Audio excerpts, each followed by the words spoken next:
This call is now being recorded. Link, you have a prepaid call from Javier YANEZ. an inmate at the Centinela State Prison, Centinela, California. This call and your telephone number will be monitored and recorded. You have a prepaid call. You will not be charged for this call. To accept this call, say or dial 5 now. Thank you for using Global Tel Link. Hello, Javi. Hello? Yeah. Hey, buenas noches. Hello? Just want to go ahead and let you know that Hey. I want to go ahead and welcome you to, you have a collect call from, and you're coming live and direct from Centinela State Prison, and we're currently live. Abuelita de Batman. You got that. You got that, Kimozabi. What it is, homeboy. Hey, so Working, huh? so you know how you been, and what's up with your 49ers? What happened? Oh, man. Look it, man. I hate to say this, man. And hopefully my boy Iceman is not, it's not still, feeling the pain. Because I know I get passionate about my team when they lose. So, yeah, man, I was rooting for the Niners. I always stick with the California team. And, man, I predicted the score was going to be like the Niners were going to win by 3, by a field goal. But, man, it was the opposite. It was the whole way, the other way around. But they lost by 3. But, man, I was rooting for for the Niners, dog. But it was a lovely game. I don't hardly ever watch Super Bowls because I think they're overrated. But yeah, I sat there and I watched it because I was hoping that Iceman, put it down on. Well, it's kind of hard to pick sides because both of the homies are female. You know, Fish he made the bet with Fish later, so like, oh man, what do I do here? You know, but I know it's all for in good faith for for the fun of it. But yeah, it was a cool game. It was sad that they lost, but yeah. That's right. You see it? And Marlene just showed up right now. She said, "Hey, Javi, tell him I'm glad. Tell him I'm glad he got to see the TikTok." Oh, okay. So yeah. you saw the TikTok that Marlene did for you? Yeah, she got down, fool. Like, man, I like, that don't even look like me. I like, is that me? I go, nah, I think she fucking filtered me, homie. I think she put that, the tape on, I don't know how she did it from that far, you know. But she did the prison facelift on me, you know. Yeah. But yeah, hey, un chingo de gracias, Marlene. Hey, you know what? And while we're there, I want to send a shout out to everybody. You know, I try to remember, you know, I'm pretty sure we got Marlene, Angel, Iceman, Fishman, Fishman, Slayer. I always get it wrong. Hey, did you just Fishman, Slayer, SoCal. Hey, did you just say Fisherman? I'm gonna call him the Fisherman. Fisherman Slayer. No. Yeah, I'm gonna call him Fisherman, Slayer, California. My bad, SoCal. You make it so long for somebody that struggled with reading his whole life. Don't you know that? Nah, I'm just saying. But yeah, man. I pretty much, I try to remember everybody. You know, oh, the homie Richard in Colorado, LoadofBotox is the coolest fucking handle. You know, I'm still trying to figure that one out. LoadofBotox, but firme. Hey, you definitely can't forget about Biddy K. K. That's right. Oh yeah, that's the homegirl. Hey, Biddy K's hit, my boy. I was so embarrassed when she went. I didn't know about that Snort product and Misfit Soto. Yeah. I'm like, what the fuck? I don't know about that because I stay up. I stay up with the current shit, the old shit, the new shit, and the shit that's about to come out. And I go, damn, that. Oh man, I told her, I go, man, Biddy K, you're fucking, you know, that's what makes you cool when you know. When you know shit, when you're intelligent, when you're up on, the new shit, the music, the fucking what's trending, all that shit, you know. So that's the definition of cool, you know. Cool is not fucking being out there going stupid, fucking committing crimes and fucking killing people and fucking selling drugs and all that shit. Because look at what cool got me, and that term, you know. So yeah, that was the old me, and that kind of cool is not a cool. That sounded funny, huh? That's not a cool. And let me ask you: have you been able to track down any Misfit Soto CDs? You know, right there where you're at, or nobody has it. No. Oh, hey, so I got an idea. I can find them, dog. Hey, so what I'm Yeah. gonna do is next time, when we're offline, I'm gonna go ahead and I'm gonna connect the system up, and then like I'm gonna put the feed so you could be able to hear his music, so you could get an idea Okay, of okay. Yeah, what Biddy K she's yeah, listening to. So I got the capability, so yeah, I'll go ahead and bring that over to your ears. yeah. Well, por favor, por favor. I've been teaching BDK Spanish, man. She's gonna catch it. She's gonna get it good. She's gonna get it fast. And yeah, man. Fuck. Like I was so embarrassed. I was telling her, I go, man. They told me that that rapper. I guess Snow the product is a female rapper. Is she a rapper? Yeah, that is I, correct. I I found her. I found her, but I couldn't find her music. Like I kept, you know how the tablets don't give you. You can't pick the song and tap on it. You just go to a mix album, and you just gotta keep switching the song until you find it. And I was in there tapping for like 3 hours, and I couldn't find it. I was like, man, that's cool. The music is cool. I like it, but I don't like how we can't pick the song. But yeah, man, fucking, man, she's a trip because she fucking knows she's up, she stays up with music, man. She's got a good taste of music. So do you, homie. I was tripping on that prayers, the homie from Sherman. Hey, Okay, that's just yeah. a trip. I never, yeah. So I listened to the homie in here. There's a couple of dudes that know about the homie, and I was like, damn, that's all right. I think I'm gonna start listening to some more of that, man. I kind of dig that, dog. It's something different, you know. Hey, you know what? Hey, is my mic bouncing? Nah, you're Is good. my mic's okay? Nah, but Yeah, I put the I mean, antenna up. that's the beautiful thing about YouTube, because it connects you with things that you normally wouldn't come in contact with. Like, so a Yeah. lot of the stuff that I mentioned to you is it comes up on my feed, and these are things that I've listened to, or I watch. Otherwise, if it wasn't for YouTube, This call and your telephone number will be monitored and recorded. I wouldn't be Yeah, like hit. this right here. Yeah, like the way Yeah, that yeah. Yeah, you, like this shit right here. Like people that never call the prison, they're like this. They know, like, what the fuck are they interrupting while they're on the phone? Well, that's what we got to deal with. For those that never called somebody that's in prison or somebody called you. Yeah, so I get you. Like you run into a bunch of stuff, huh? Like, and then you share with us. You know? yeah. Yeah, because I mean, unless you Yeah, I got like unless you that. got a cell phone, then you really don't know, what's happening on the social media world, whether Yeah, it's yeah. YouTube, TikTok, Instagram, or whatnot, because there's all kind of platforms out here that we have at our fingertips. So, uh, Yeah, yeah, yeah. Hey, yeah. the sound of the cell right now when you said the cell phone, just the sound of it fucking traumatized me. I got scared. I like no more cell phones for me. Oh, that shit fucked up my release date twice, homie. And like, man, I got. It's my ambition, mi ambition way. Where I wanted it, I said, oh man, I could get away with it. I want it. It's too new. I barely got it. Fuck. If I keep it, I'm gonna come up. And I started thinking about the what I was gonna get if I make it through with it. Like people are gonna fucking be looking out. People are gonna have to rent it out, and I just started thinking ugly, like the old me. So yeah, man, the dimension of it alone. Ooh, wee, like I didn't know they were taking it that serious. And yeah, a cell phone. A cell phone is more the worst write-up you could get in prison. It's worse than stabbing or killing somebody. That's crazy. That really is.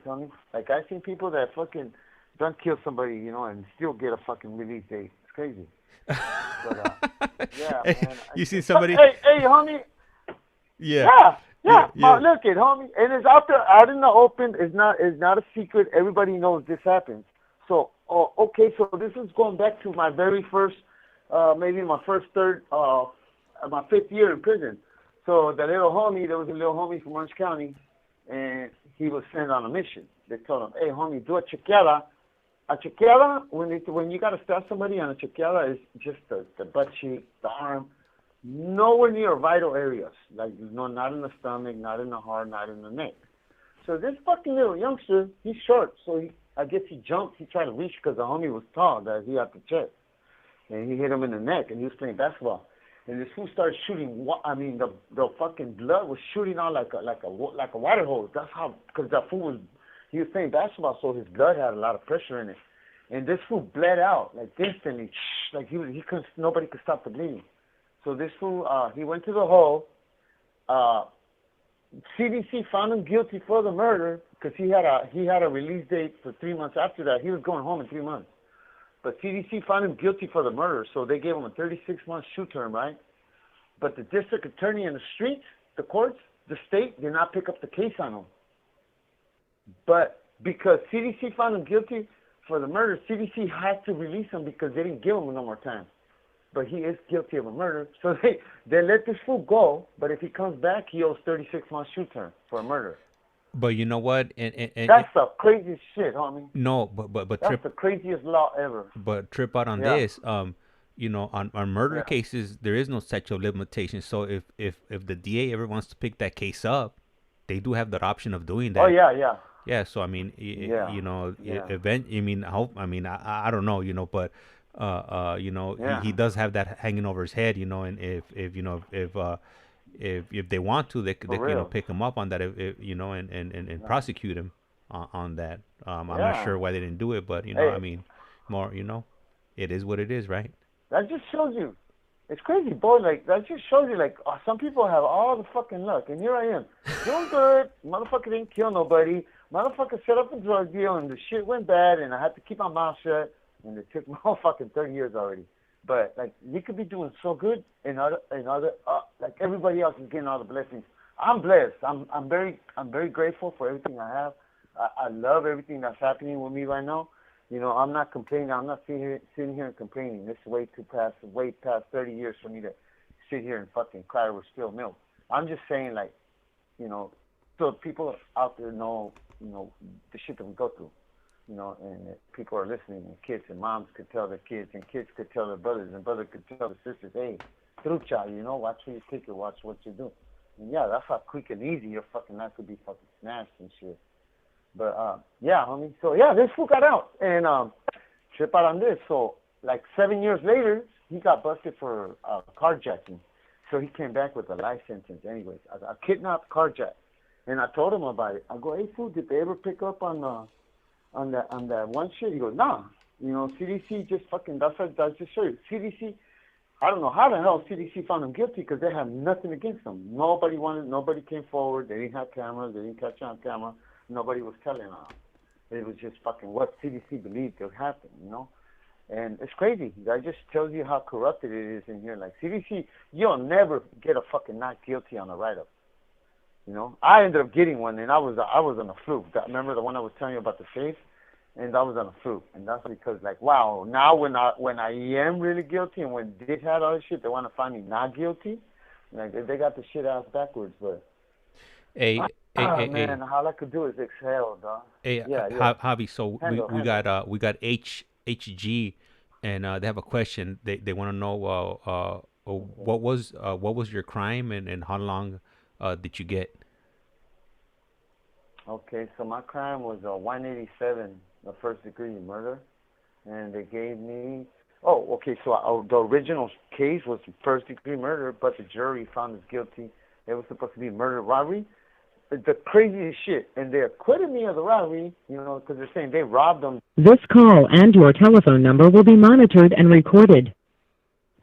So they acquitted me of the robbery, and they found me guilty of second degree murder, which makes no sense.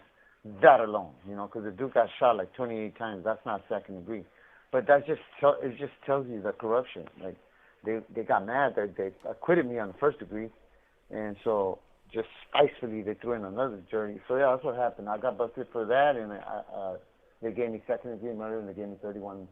I ended up getting 21, plus I picked up 9 more years in Lancaster. So, total of 31 years to life. And I've been in here 30, it's going to be 31 in May. 31 years. And let me ask you something. I don't think I've ever asked you this.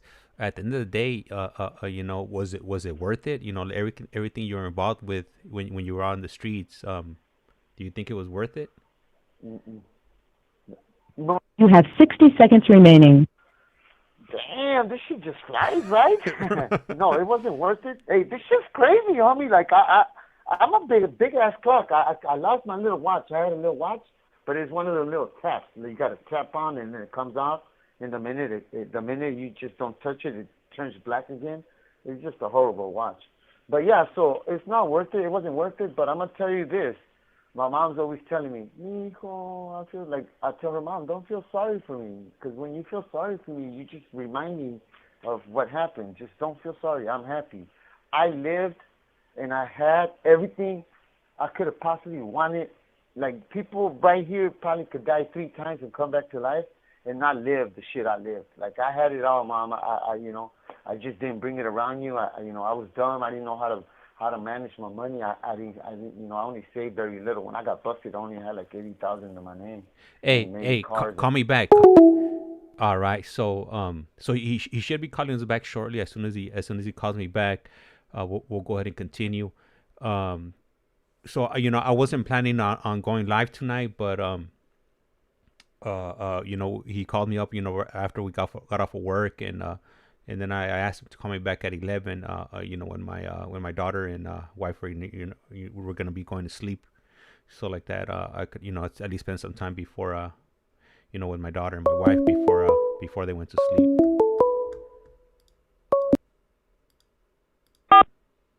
This call is now being recorded. Global Link, you have a prepaid call from Javier YANEZ. an inmate at the Centinela State Prison, Centinela, California. This call and your telephone number will be monitored and recorded. You have a prepaid call. You will not be charged for this call. To accept this call, say or dial 5 now. Thank you for using Global Link. Hello, Javier. Hello? All right. So Yeah. HG is asking, damn. So you're getting out soon? Question mark. Yeah, I hope so. I go to board, homeboy, and that's the way it is. It's like when you're a lifer, pretty much it's at their discretion. When they feel that you've changed, you became some kind of like a civilized, mentally stable person, they'll let you out. Because that's what, if they sense that you're not mentally stable and you're still fucking running around stabbing people and fighting all the time, of course, that's like antisocial behavior, and they don't want that.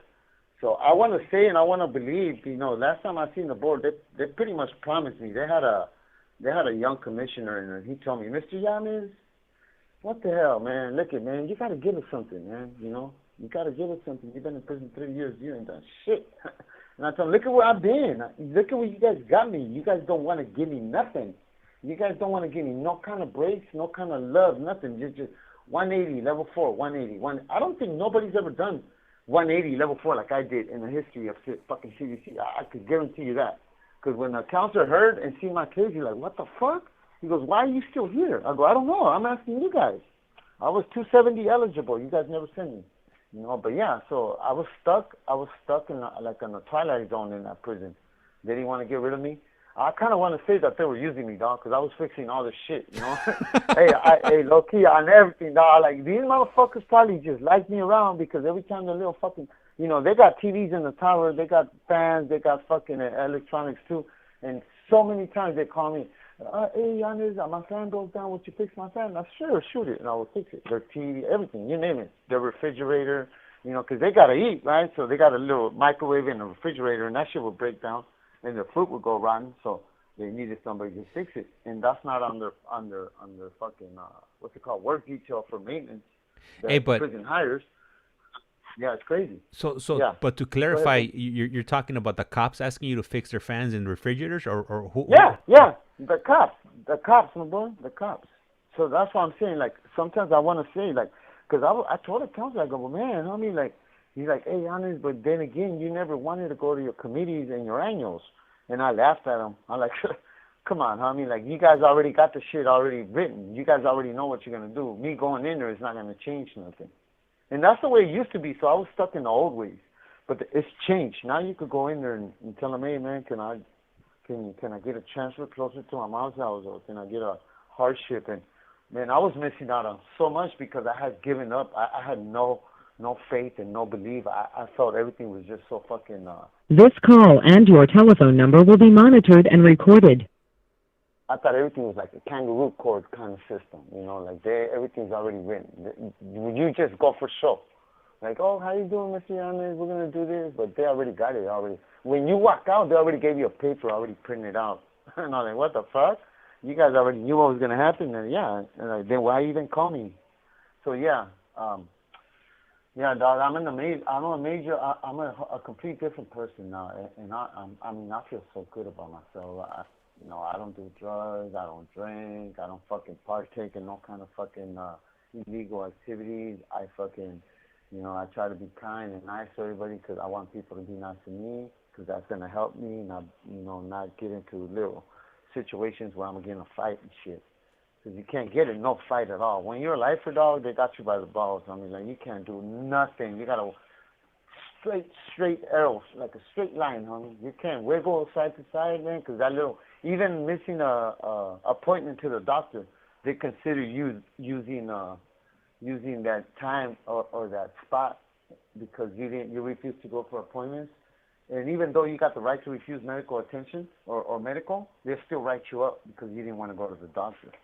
So, man, so many times I go over there and I tell them, man, can you guys please stop calling me? Like, I'm good. And they're like, why? He goes, because this is going to give me a write-up. One of these days you're going to call me and I'm going to be in the bed and I'm going to say, fuck no, I'm going to be sleepy. I don't want to go. And, yeah, they write you up. So, yeah, it's hard. It's hard, dog. It's hard. I'm getting there, though. I'm involved in a bunch of groups.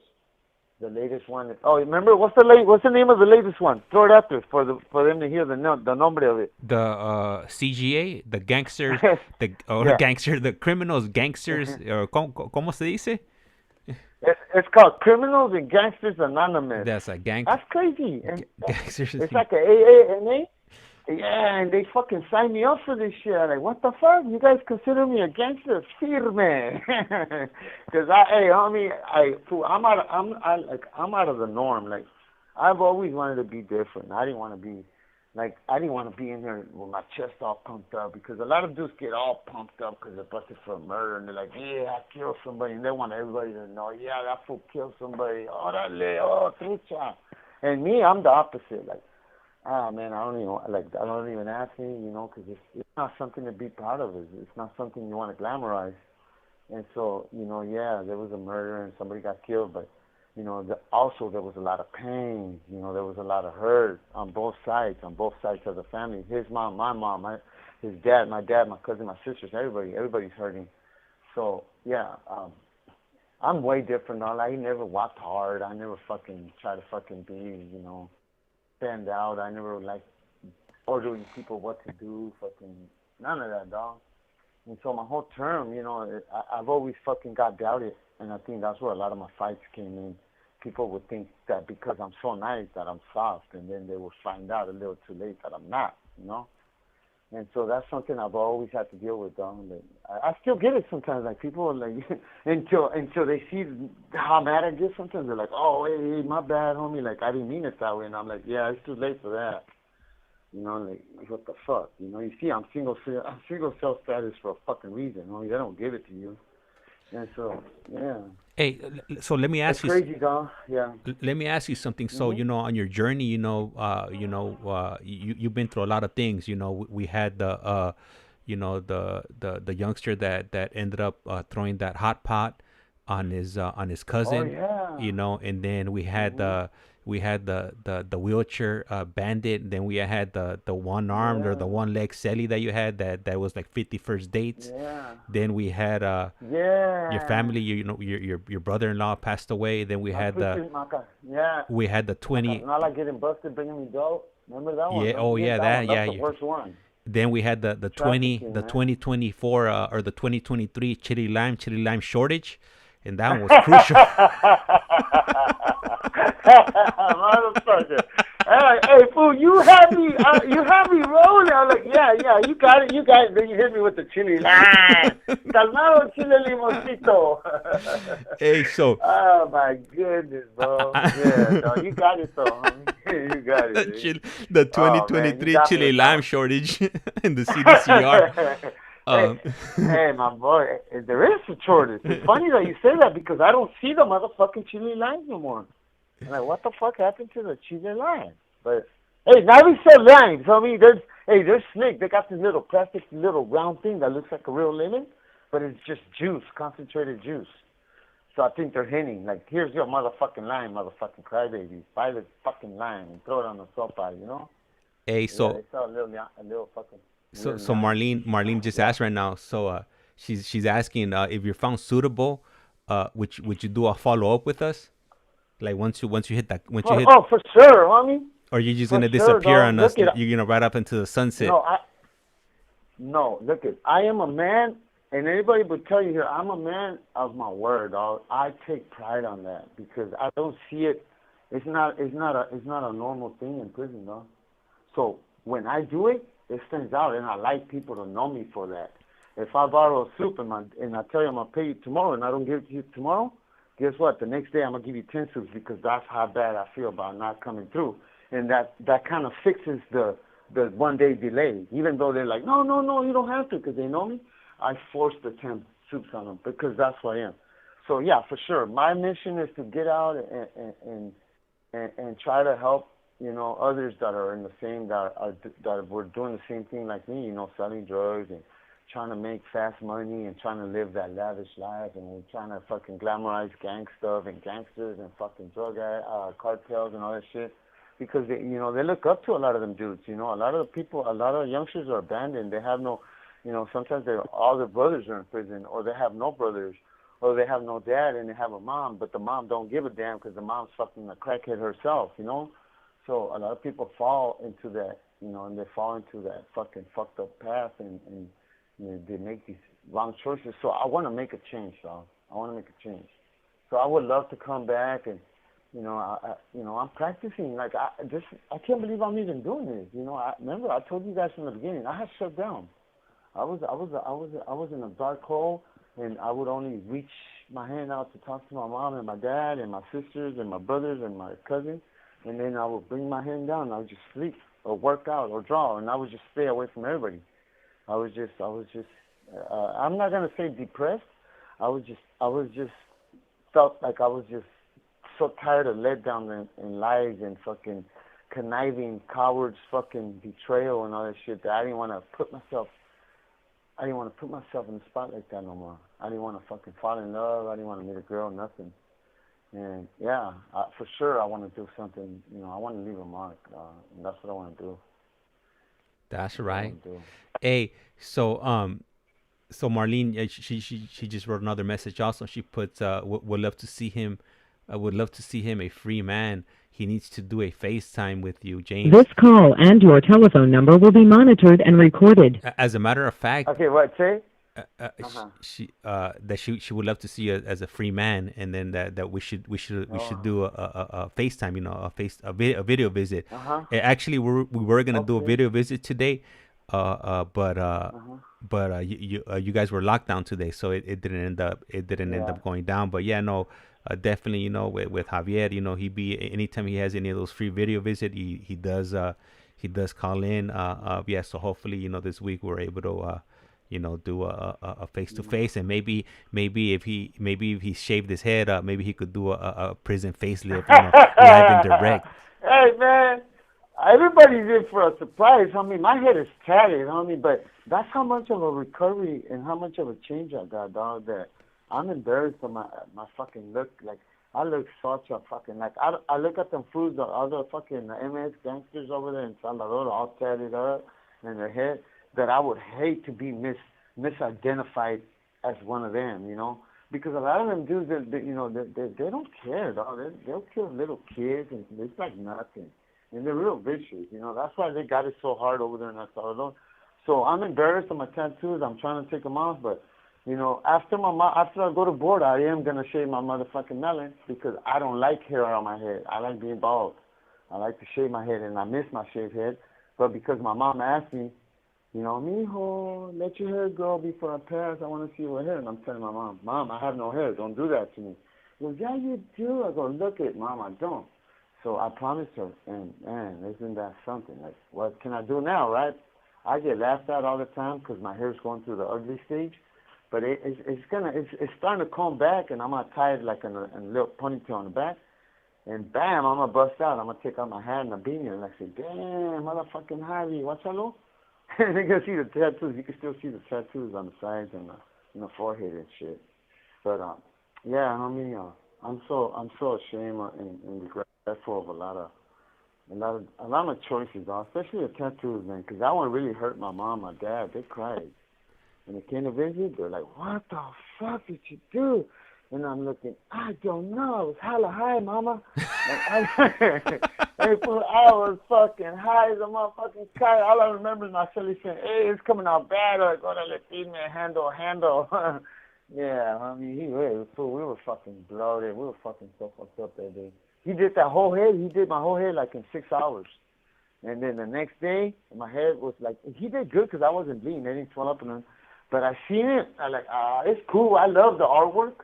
It's all. You have 60 seconds remaining. It's pretty much all like Catholic theme. It's all like I got a cross, I got a Virgin Mary, I got a Day of the Dead in the back. It's nice. It's nice work, but I just don't like that it's in my head and it comes down a little bit to my forehead, so I can't even hide it, you know.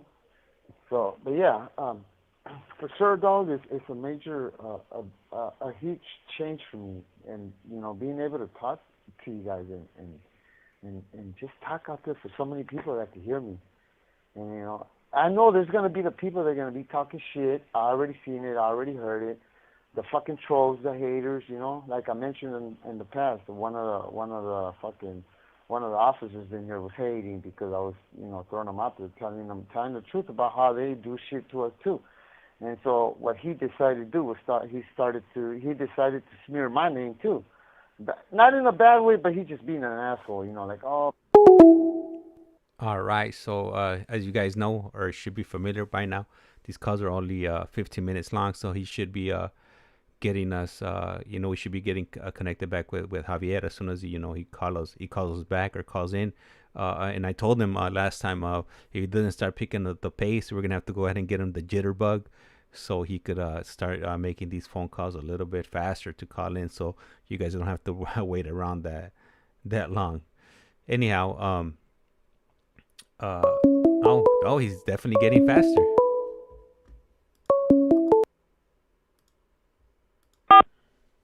This call is now being recorded. You have a prepaid call from Javier Yanez. an inmate at the Centinela State Prison, Centinela, California. This call and your telephone number will be monitored and recorded. You have a prepaid call. You will not be charged for this call. To accept this call, say or dial 5 now. Thank you for using Global Tel-Link. Hello, Javi. No. Hey, Oh. I Yeah, was just telling them right now while we're waiting for you to reconnect, man. I was like, man, if Javi doesn't start picking up the pace, we're gonna have to get him that jitterbug.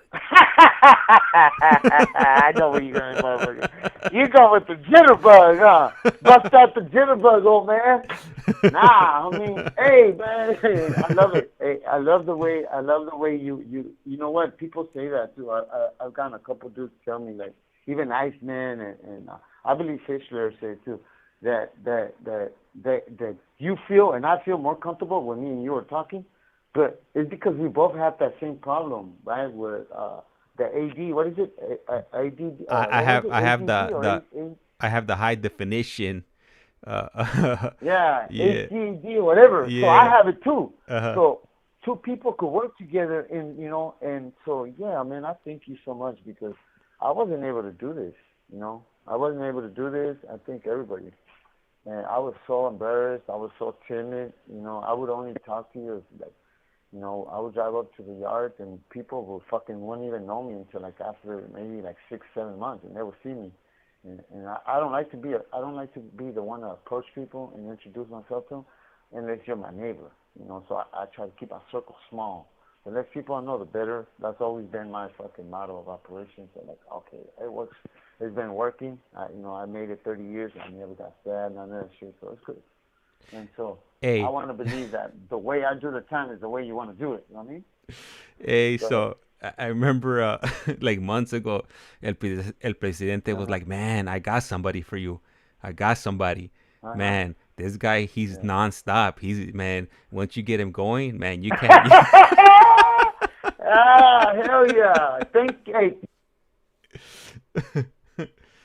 All right, so the line went it went dead. It does that.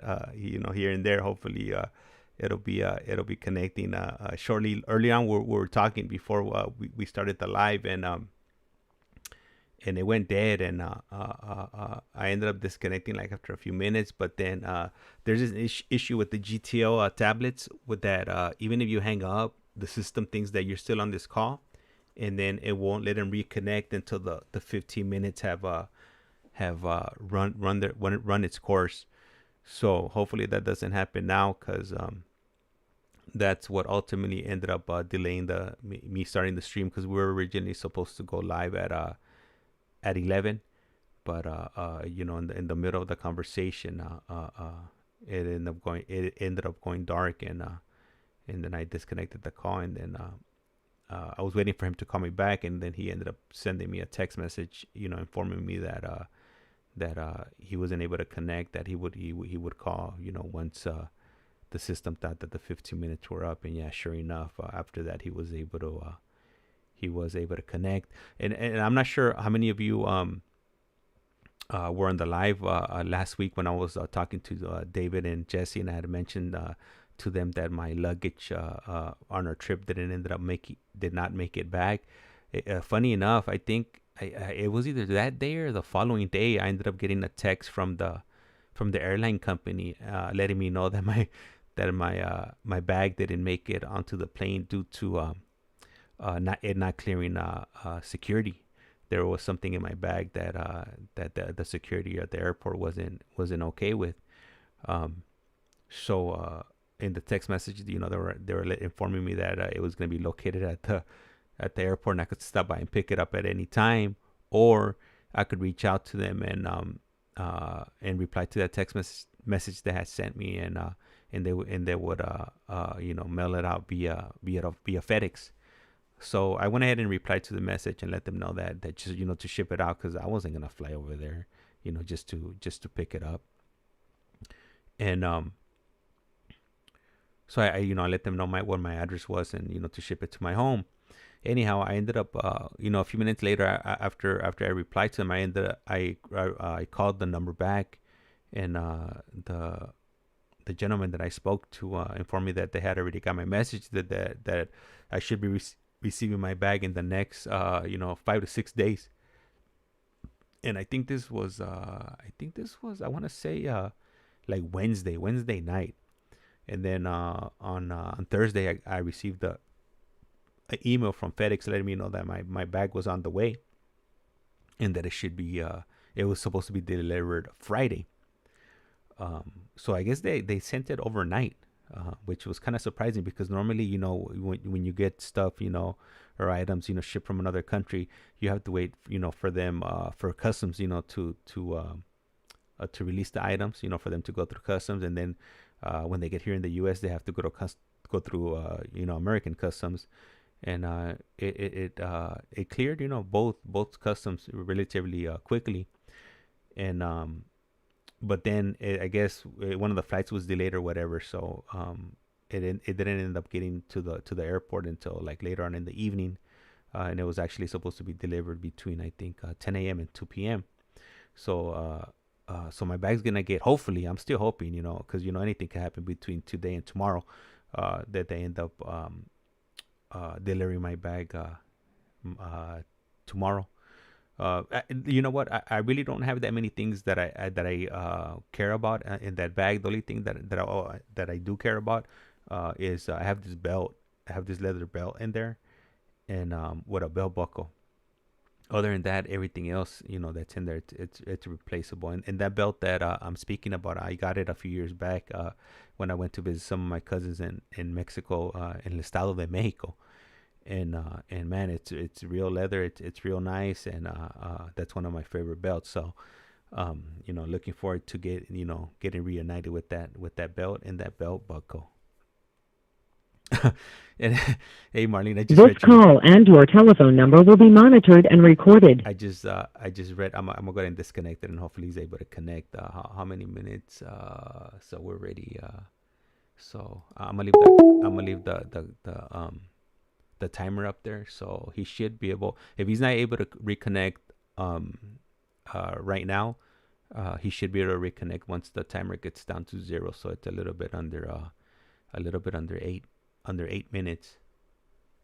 Anyhow, so I just read the message that you put up there, that he maybe hit the mute button. Yeah, nah, those tablets there, when they work, and when they don't, they don't. But like I was, when I was talking to to Javier today, when I was driving home from work, and I was telling him, all the hey, Angel, from the 805.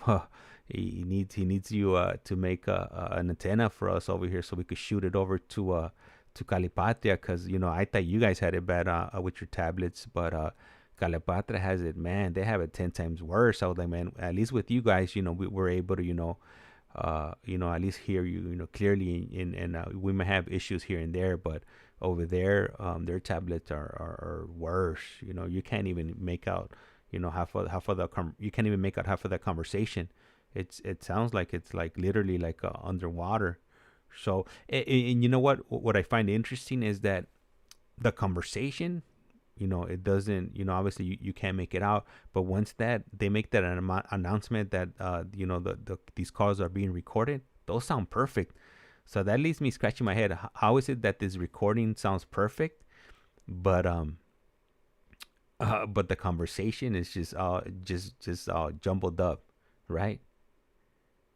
And let me see. And Marlene put, I've been trying to send Gary videos of our cousin. She worked the Super Bowl setting up the halftime show, and they're still pending. Oh, man. You know what? It's funny that you mentioned that, because I had sent Javier a video of some pictures that his cousin had provided me with. And I sent those pictures to him like in the middle of December. It took about a month for them to finally approve the pictures, and I had told him I had even forgotten about him, and then when he got him, he sent me a message. He was like, how did you do that? Like, how did you make it like transform like that? I was like, man, I even forgot I sent that to you, and I looked at the date, like the send date. I was like, man, I sent this to you like over a month ago. Like they're just getting around to it now. So man, it's like, what kind of operation are they running over there? Like, you're paying for a service, and then they take a month, almost a month, for them to clear it. That's bananas. And then let me see. Marlene put, I heard that the podcast was static, and yeah, the one from last night, yeah, it was really staticky. So I just ended up cutting it, because I'm pretty sure I was gonna end up catching a lot of blowback about over something that I don't have any control as far as the way that the calls sound.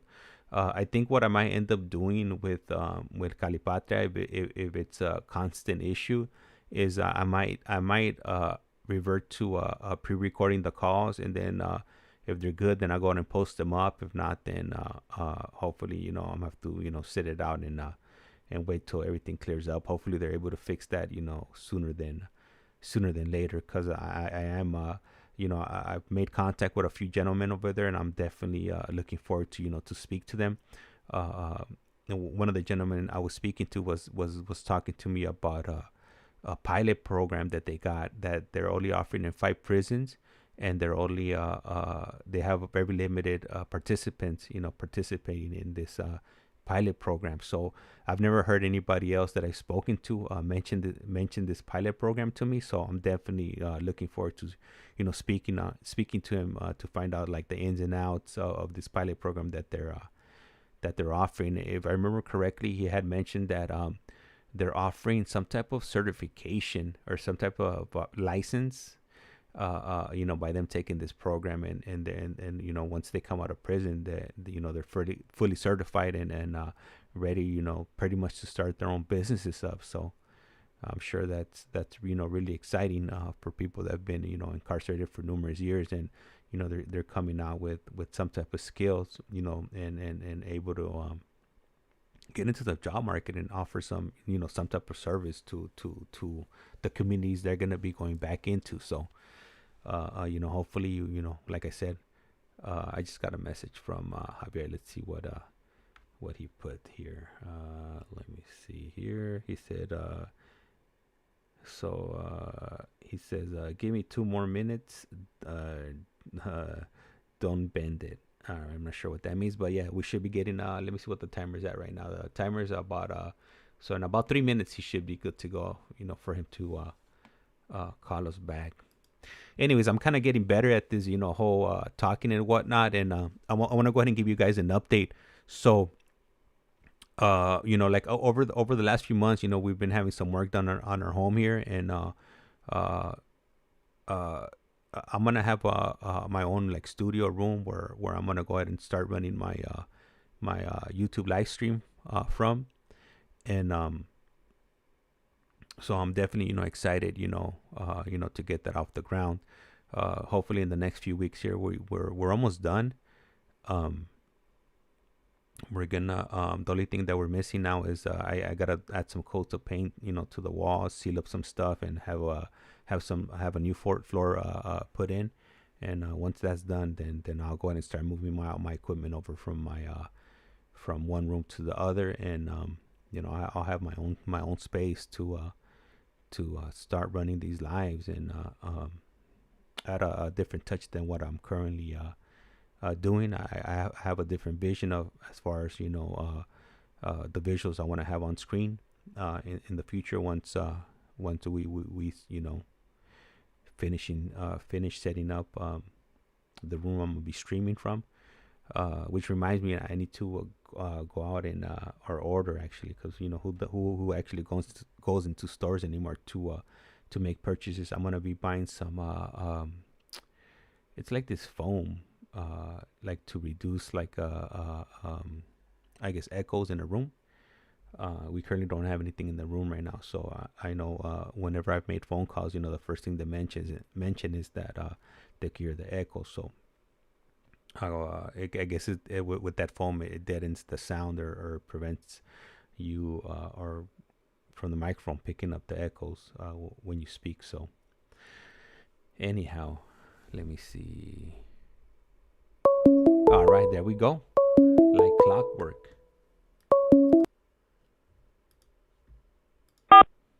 This call is now being Global recorded. You have a prepaid call from Javier Yañez. an inmate at the Centinela State Prison, Centinela, California. This call and your telephone number will be monitored and recorded. You have a prepaid call. You will not be charged for this call. To accept this call, say or dial 5 now.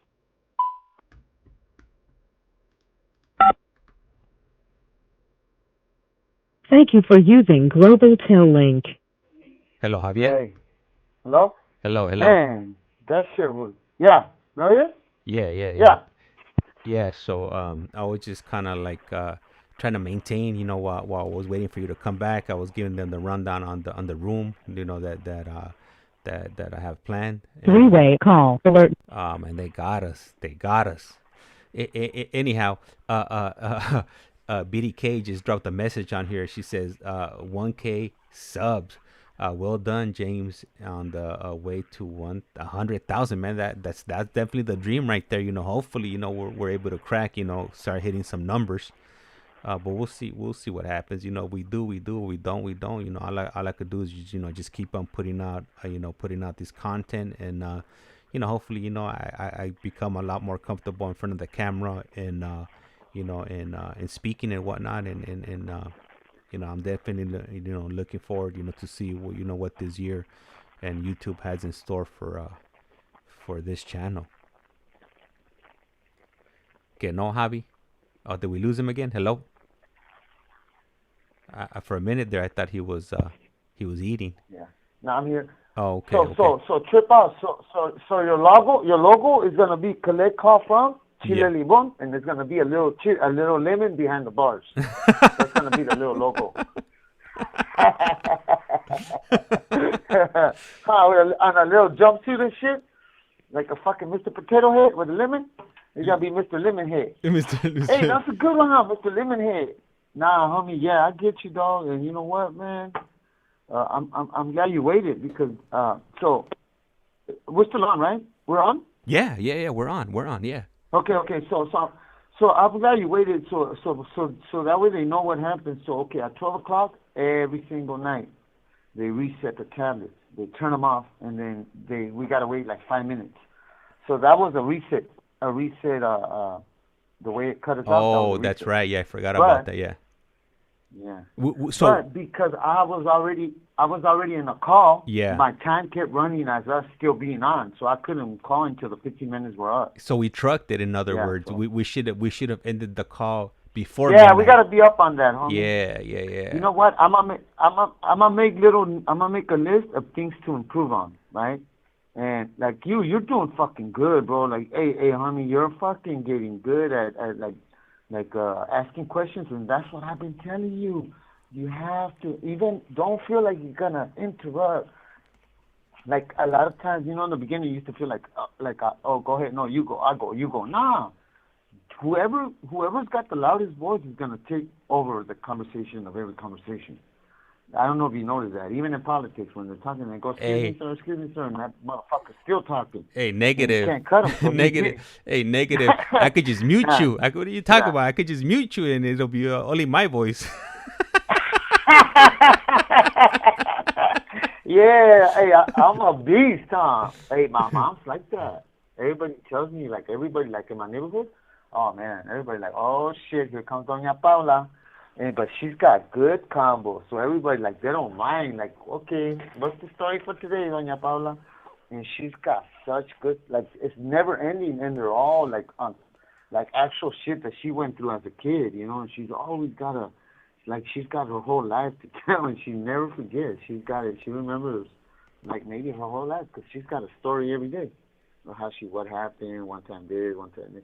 So I think I got that, because I used to go with my mom to her friend's house, and I'd be seeing her. I was maybe a little kid, and I'd just see them, and I didn't understand a damn word, but I would just hear them talking forever. So maybe that's why I became like that. I want to think. Does that make sense a little bit? Maybe. Somewhat, huh? Yeah. Hey, you know what? So you know what? And you haven't mentioned, to the audience, what happened over there a few days ago. Oh, that dude. Okay, so man, keep up. So for everybody, okay, I don't know. I don't want to say that you are or somebody, but if you know somebody that's doing the heroin stuff, man, be careful, man, because the heroin is not heroin no more. It's all laced. They're getting the heroin and they're fucking mixing it with fentanyl, and the fentanyl is man, I don't know if they said 100 times or 1,000 times stronger than morphine and heroin, right? So it's a synthetic drug. It's manufactured. It's not natural like the plant, like the opiate plant is natural. It's grown through it flourishes and gives you that drug, the opiate. This one is synthetic, so it's a designer. So they designed this drug for it to be super strong. So when they mix it with heroin, they don't necessarily cut it correctly, because they're supposed to re-melt it and make sure that everything in there is mixed evenly. So what happens is that you run into a little pocket. They're called pockets, and that's what happened. Now this dude did a shot, and then he said, "Fuck yeah, I can handle it," and then decided to do another shot at the wrong time though, because he did a shot right after day one recall. And sometimes they don't do the 10 o'clock count. They're supposed to do a 10 o'clock count, a 12 o'clock. Every 2 hours, they're supposed to walk by and do a wellness check. So they didn't come check on him until 11:40. So that means if he OD'd at 9 o'clock at day one recall, he was probably already dead for maybe a half an hour to an hour. Because I heard them. They were trying to bring him back. They couldn't. They were pumping on that fool's chest so hard, nothing. They pumped him four Narcans, nothing. And then finally they fucking just threw him on a gurney. They didn't even wait for the ambulance, and they ran him out of here. They fucking carried him. I never seen him run like that. But some of these cops have a good heart, man. So I like to be fair when I tell people that, yeah, cops are assholes. Not all of them. Because I have seen myself firsthand that some of these cops really do have a heart. And they really do try to save lives. So they're not all bad. I always want to say that because I know there's some cops that are hating on me already, and they're already trying to fucking smear my name and fucking, but there ain't much I can say, because I got all my paperwork, My paperwork checks out. Whatever they want to call a lie, call it a lie. I don't care. I got my paperwork. And so. This call and your telephone number will be monitored and recorded. You know, saying that like, oh, he wasn't here on that prison for this riot and for this that, and they're just fucking literally just trying to start fucking, you know, conflict. But it's not gonna happen because everybody knows me. So, but yeah, so that fool died, man. It was sad. It was sad. I could only imagine his mom, his sisters. You know, he had family, bro. He had family. That fool had. He used to go to the store every single month. He had brand new clothes, brand new tennis shoes. He's what we consider a rich person in prison, you know. He was ghetto, but he was a rich ghetto kid. I don't think you're ghetto if you're rich like that, huh? That's not fair. Yeah, but okay, he said he was ghetto. I tell him that all the time. I go, my boy, you ain't doing time. He's like, why? I go, fool, you got everything. That's not doing time. I said, doing time is me. Like, I fucking hustle, homie. I fucking make my own money. I fucking, you know, I went fucking years without going to the store. And fucking, that's doing time. I felt the time, and I fucking humbled myself. That's why a lot of you motherfuckers that have money got some kind of attitude, you know? A lot of them do. You know, they walk around like they're better than you, and fucking, they look down on you, and they fucking, you can't even ask them for a suit because they're so fucking tight. So I never even bothered. Like, oh man, like, I ain't never seen some people be so stingy ever in my life. But yeah, man, that fool died, and I hope he's resting in peace. He's in a better place. And that's sad, man. Like, I worry. I mean, that's the world is crazy out there. How people are they're willing to test their little drug and risk it over a shot of feeling good for like half an hour. Because once you're doing that heroin, it only gets you feeling good for like half an hour. You know, and then you got to do another shot, and then you got to do more and more and more, and then towards the end you don't get high no more. You're just getting well. So why do it? So yeah, I ask anybody that know somebody that's doing it, you know, try to talk them out of it. It's sad. It's sad, because that dude, I used to talk to him. I'm kind of mad at him that he passed because, man, I didn't know he was going hard like that. You know, he's going hard. He hit it pretty good. I didn't know that. So, yeah, sometimes the ones you least expect are the ones that are doing hardcore drugs, you know. And the family enables it, you know. Like, if you're giving your sons money in prison, you know, they're constantly asking for 300 and 200. 300 is the going price for a gram. So remember that. If anybody ever calls you from prison, hey, can I get $300? Tell them, what's up? You gonna buy a gram? And they'll fucking trip their head. They're like, what the fuck? How do you know? Because that's pretty much the price, you know. So yeah, man, the mom had just shot that fool at $300. That's sad. Maybe that was the dope that he got. And imagine that, man, how she's feeling, right? Yeah. Let me ask you something, Javi. Yeah. So when somebody passes away, and I'm sure this question is going to be a bit insensitive, but what happens to their property? Do the cops come grab it, or do the Huda snatch it up? Well, what happens? Man, I'm glad you asked this, right? Because a lot of dudes don't know this, and I tell them that's why. Look, there's a reason why I don't keep no smut. I keep no fucking naked bitches. I keep no pictures of naked bitches. I don't keep no fucking porno magazines. No. This call and your telephone number will be monitored and recorded. Because when you pass, guess what? They send all that shit to your family, right? So imagine, you know, let's say I got a gang of fucking porno magazines and a bunch of naked pictures of broads and all this shit.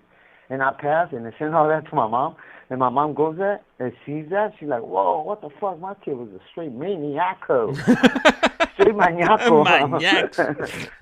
Maniac. He was a straight maniac. I was telling Biddy K.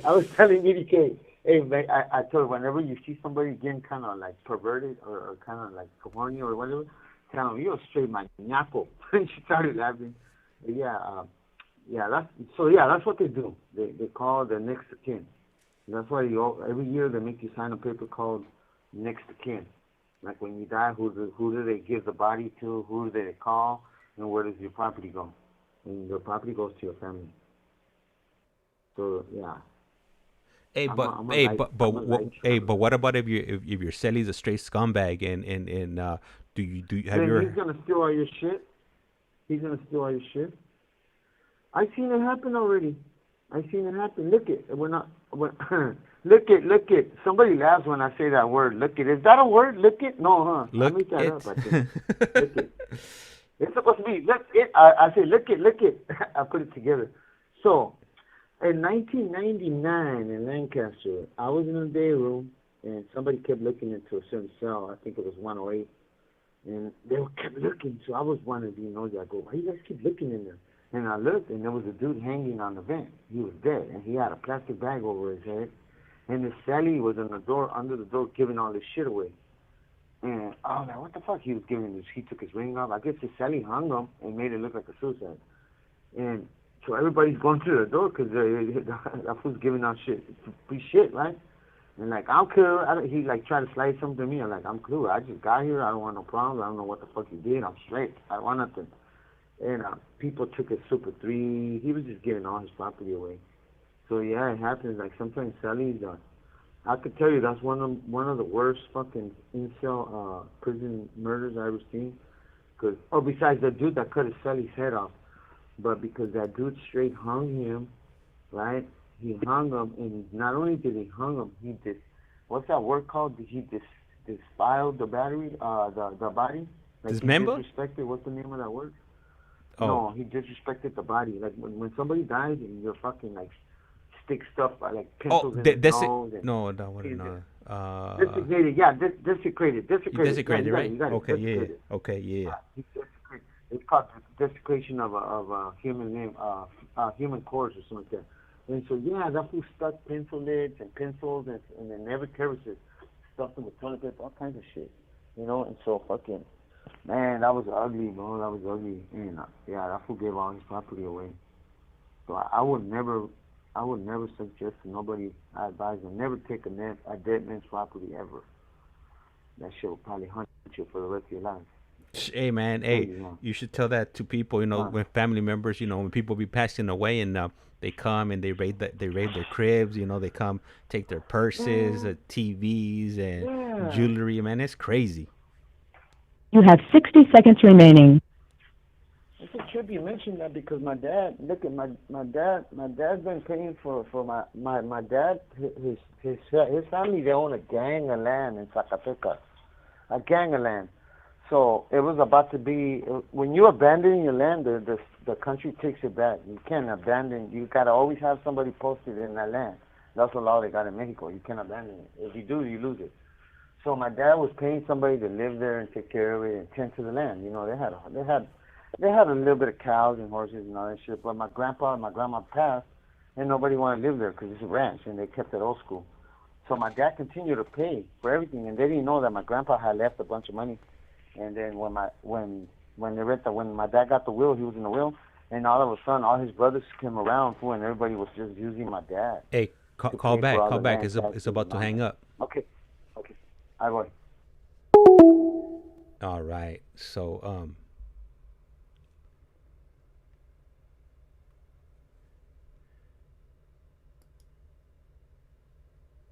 all right, so he should be calling us back shortly. Once he does, then we'll go ahead and continue.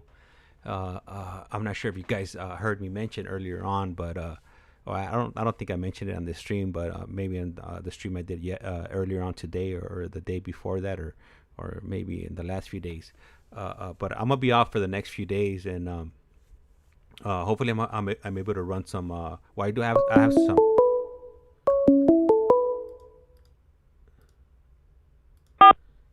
This call is now being recorded. Global Tellink. Usted tiene una llamada prepagada de Javier Yáñez.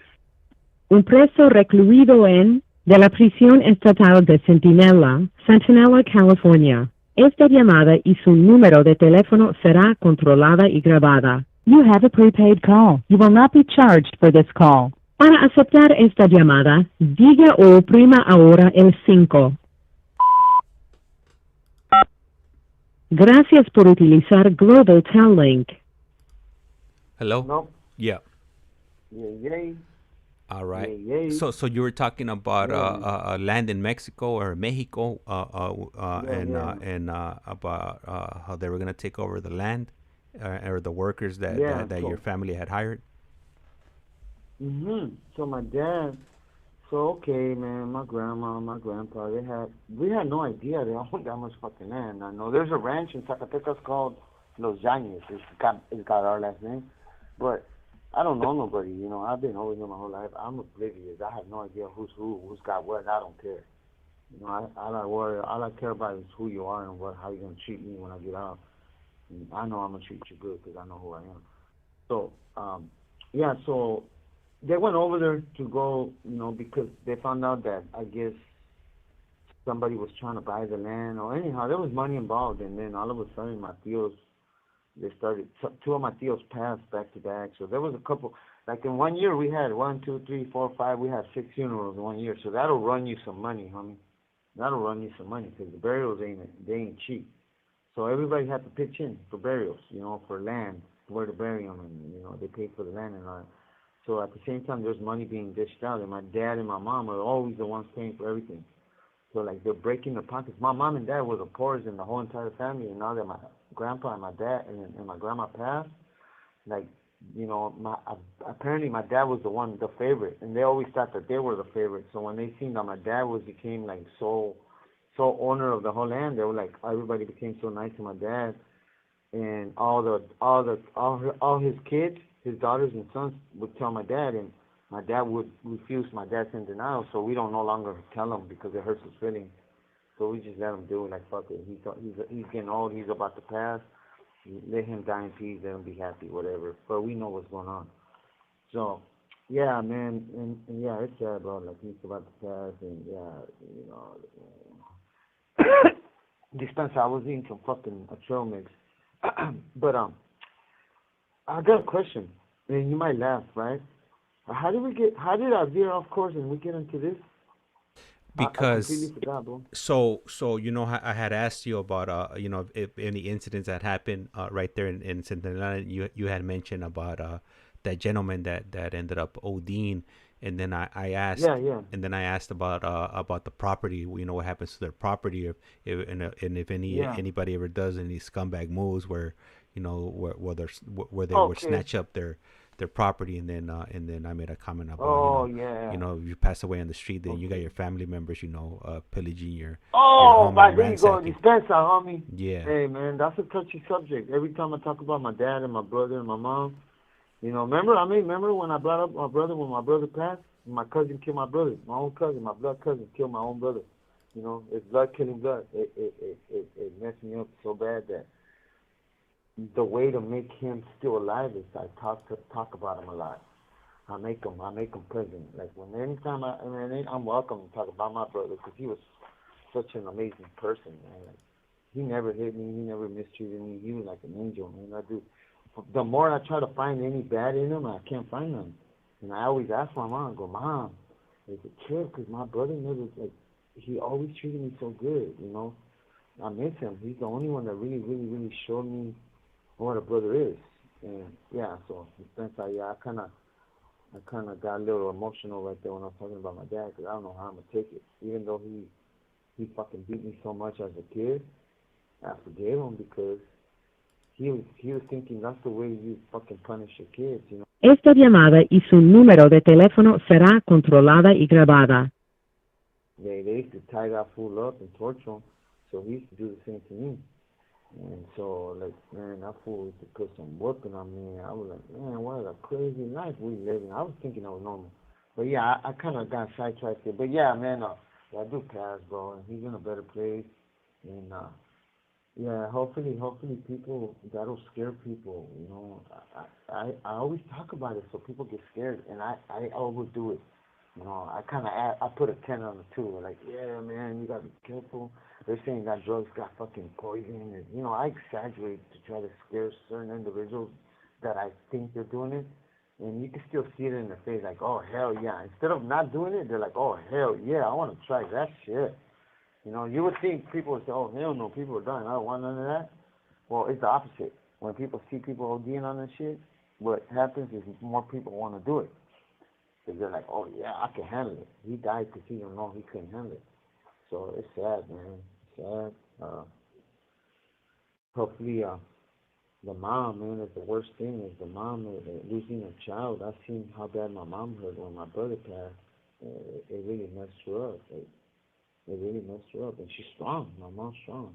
I thank God that she still has a memory and she ain't gotten, like, she ain't had Alzheimer's or loss of memory. You know, we had awesome conversations, just like me and you. Imagine me and my mom. me and my mom, we talk, homie. We don't play.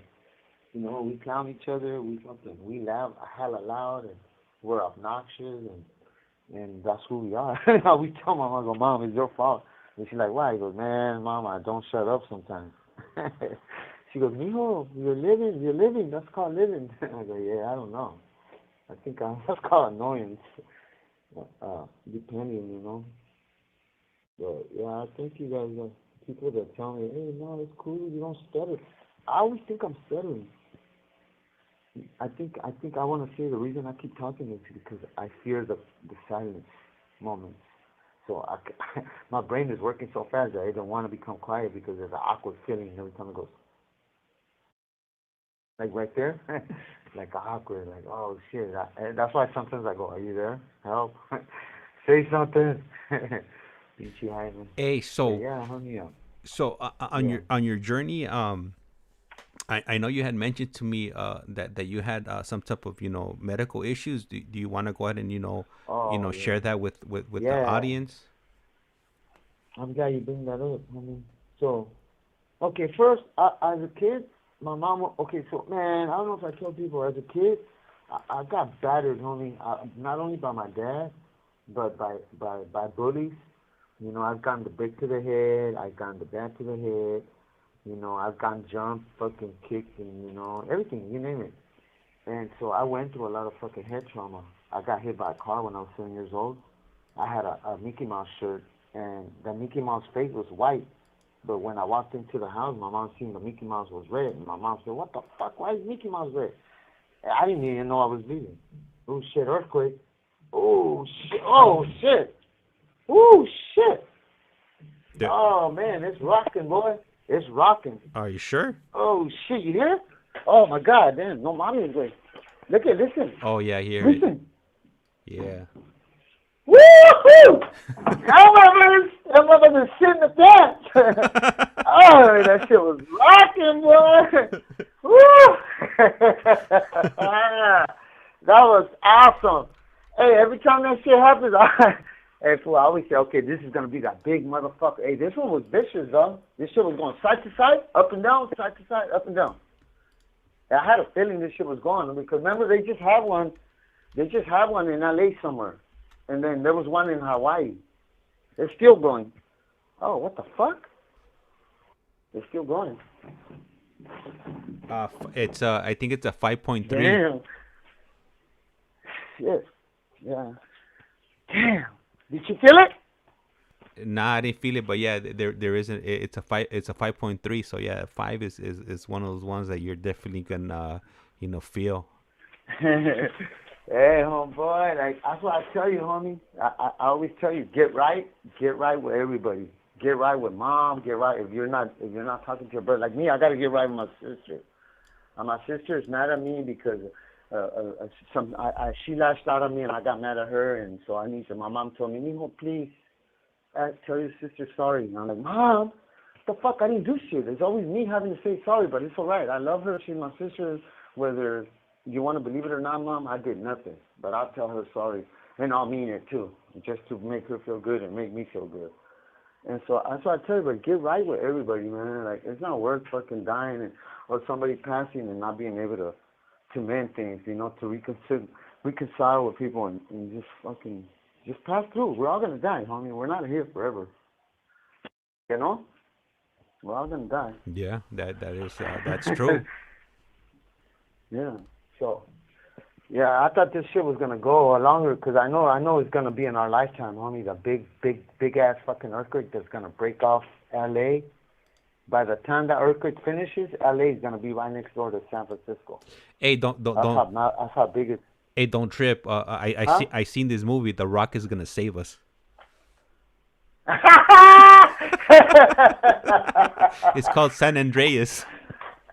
Yeah, I seen that shit. They put too much on that. I don't think it's ever gonna be like that. I think, I picture this. I picture that it's gonna rock so hard that we're just gonna go to work while it's still rocking. It's just gonna keep going. That's what I want to believe. And if you want to drive to work while it's still rocking, like every 10 minutes it's gonna rock side to side, and little by little, pieces of buildings are gonna collapse, and You know, there's going to be cracks on the road. It's going to be one of them long-ass fucking earthquakes. It's going to probably last maybe like a month. Like every 20 minutes or every half an hour, it's going to rattle. And that's how I think it's going to happen. I don't see no big old giant thing where big old crevices and fucking the mountains fall and fucking the earth opens. Nah. I just think that we're going to have to learn to live with like more fucking earthquakes. And it's going to become part of our everyday, like just like air, like rain when it's going to rain. Okay, it's earthquake season, you know, and that's what I want to believe it's going to be like. So when it's earthquake season, it's like no school, you know, kids get to kick it at home and shit like that. What do you think? Is that too far-fetched? You know what? Just with the crazy things, that have been Esta happening. llamada y su número de teléfono será controlada y grabada. Just with the crazy things that have been happening in the last few years, you know, I wouldn't be surprised if something like that happened. Yeah. You know, you just nowadays you just don't know. Yeah. This fucking earthquake was right. Like it went up and down, and then it went side to side. Usually when you have those up and down and side to side, that means you're going to get like at least 7 or 8 fucking aftershocks. Because that means it went up, and then so when the ground settles, it still got to cover whatever little fucking hollow, because it always creates a little hollow when it goes up, because it sucks in, it brings that. I forgot, I can't explain it, it's hard, but yeah.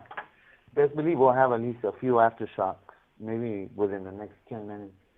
And yeah, the big one is coming, homie. The big one is coming. I just don't want to feel pain, you know. I'm not scared to die. I just don't want to feel the pain. I'm scared of the pain. I'm not scared to pass.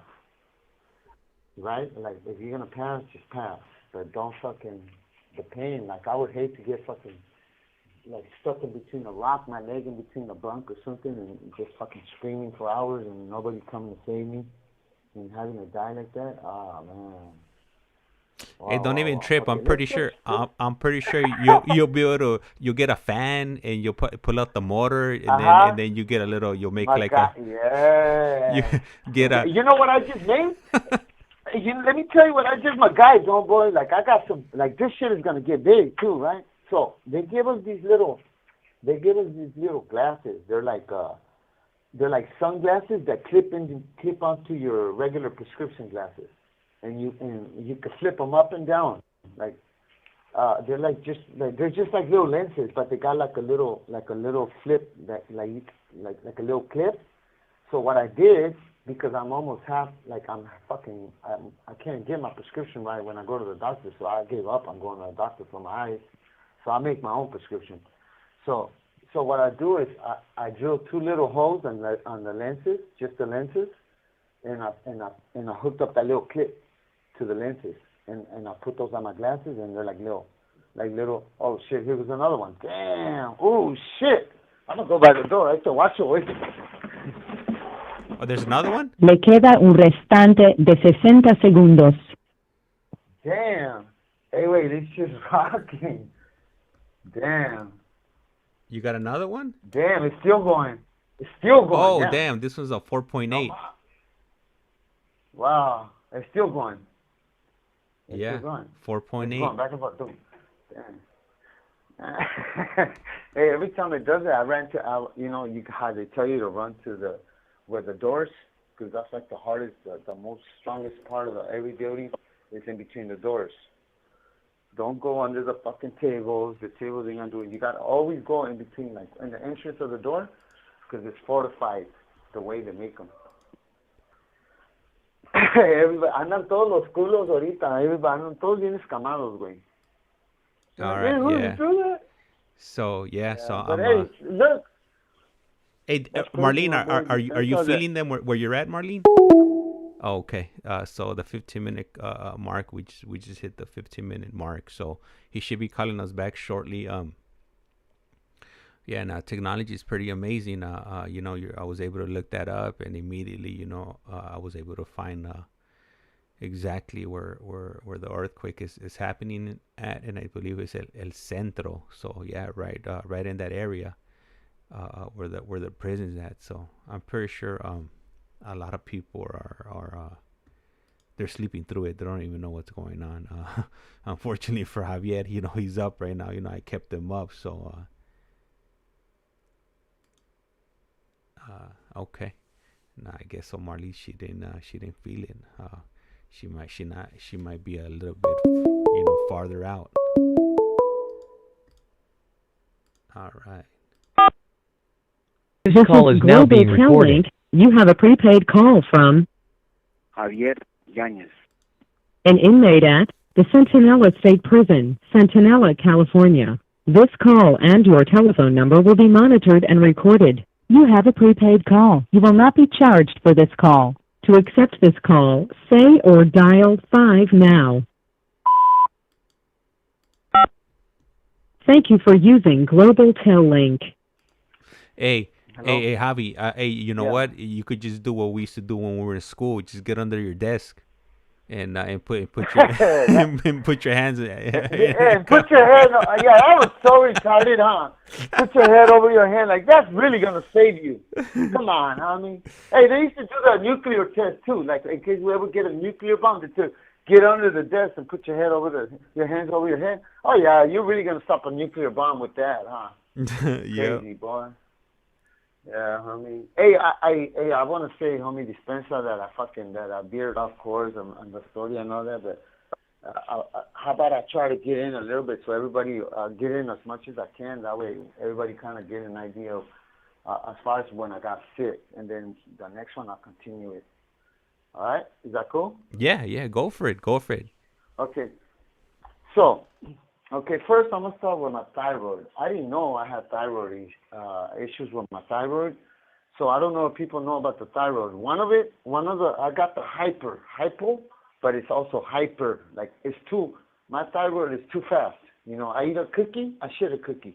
I can't. It's hard for me to gain weight, but I do eat. Like, I take care of myself. It's not like I starve myself, but I've weighed the same my whole entire life. I've weighed in between 140 and 160.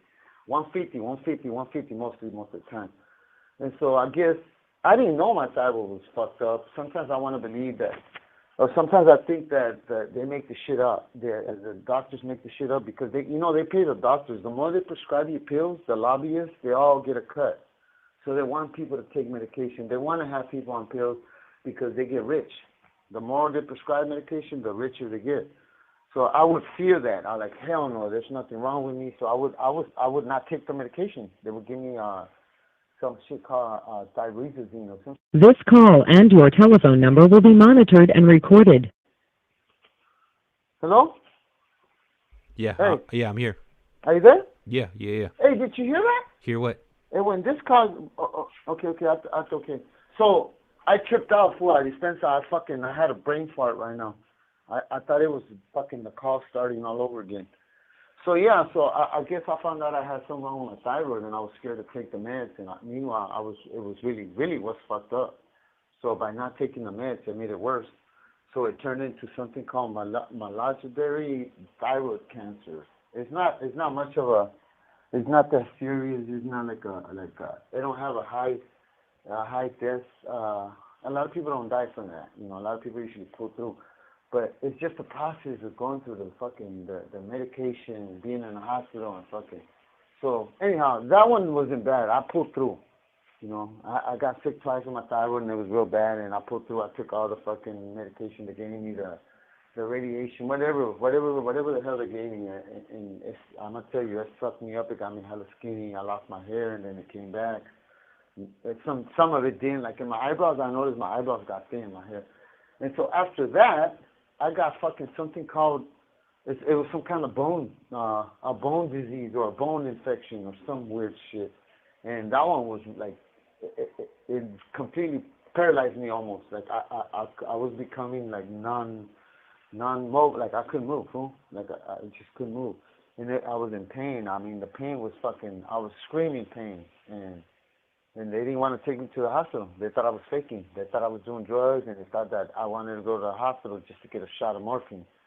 Way out. Like, this fucking, the way these doctors, the cops think right here, and the nurses and the doctors, when you're in pain, they think that you just want drugs, And I don't blame them because there's a bunch of fools faking, like that dude in the wheelchair that got wet, you know, and because of him, because of motherfuckers like him, I was going through the neglect that these fools didn't want to take me serious when I was in pain.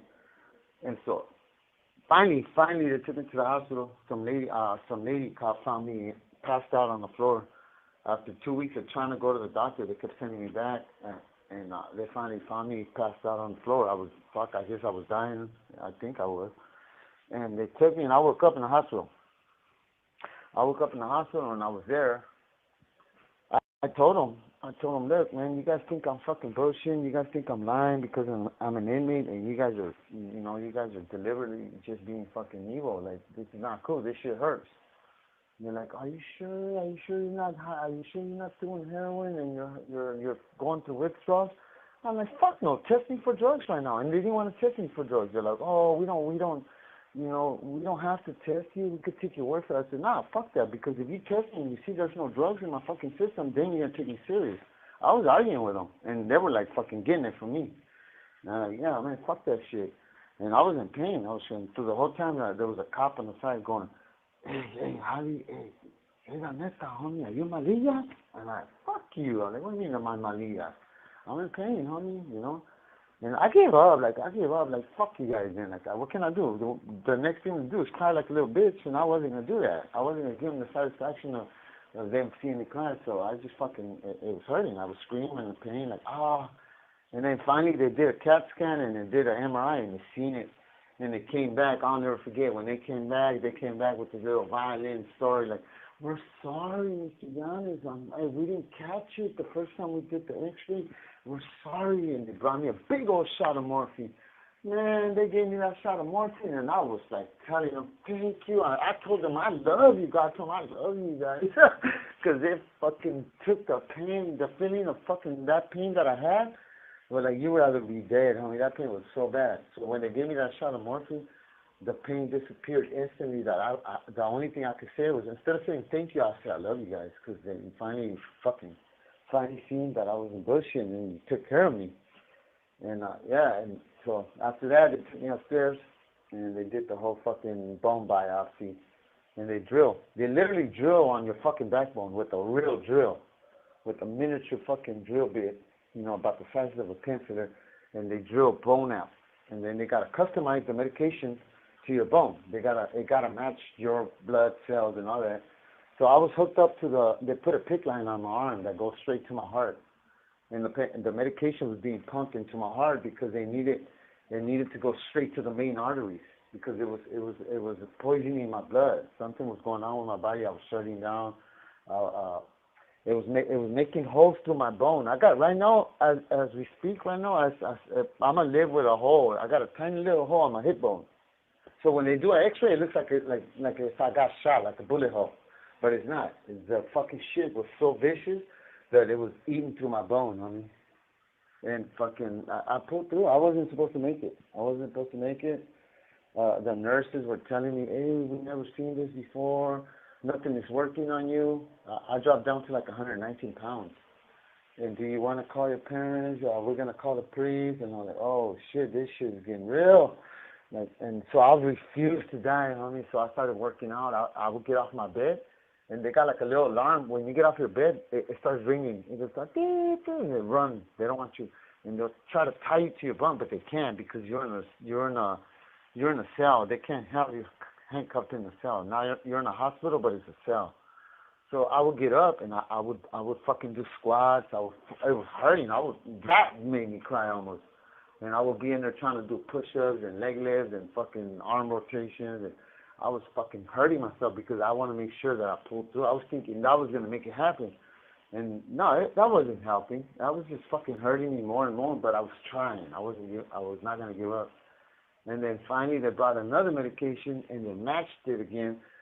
And so I started to pull through. I started to gain weight. I started to gain mobility. I was able to walk a little bit, take steps, and so I started working out every day in the hospital. And they didn't like it. But yeah, I got real sick, homie. I was a goner, homie. I was a goner. Fucking, I picture myself just Like it was just that. Where I would weigh myself.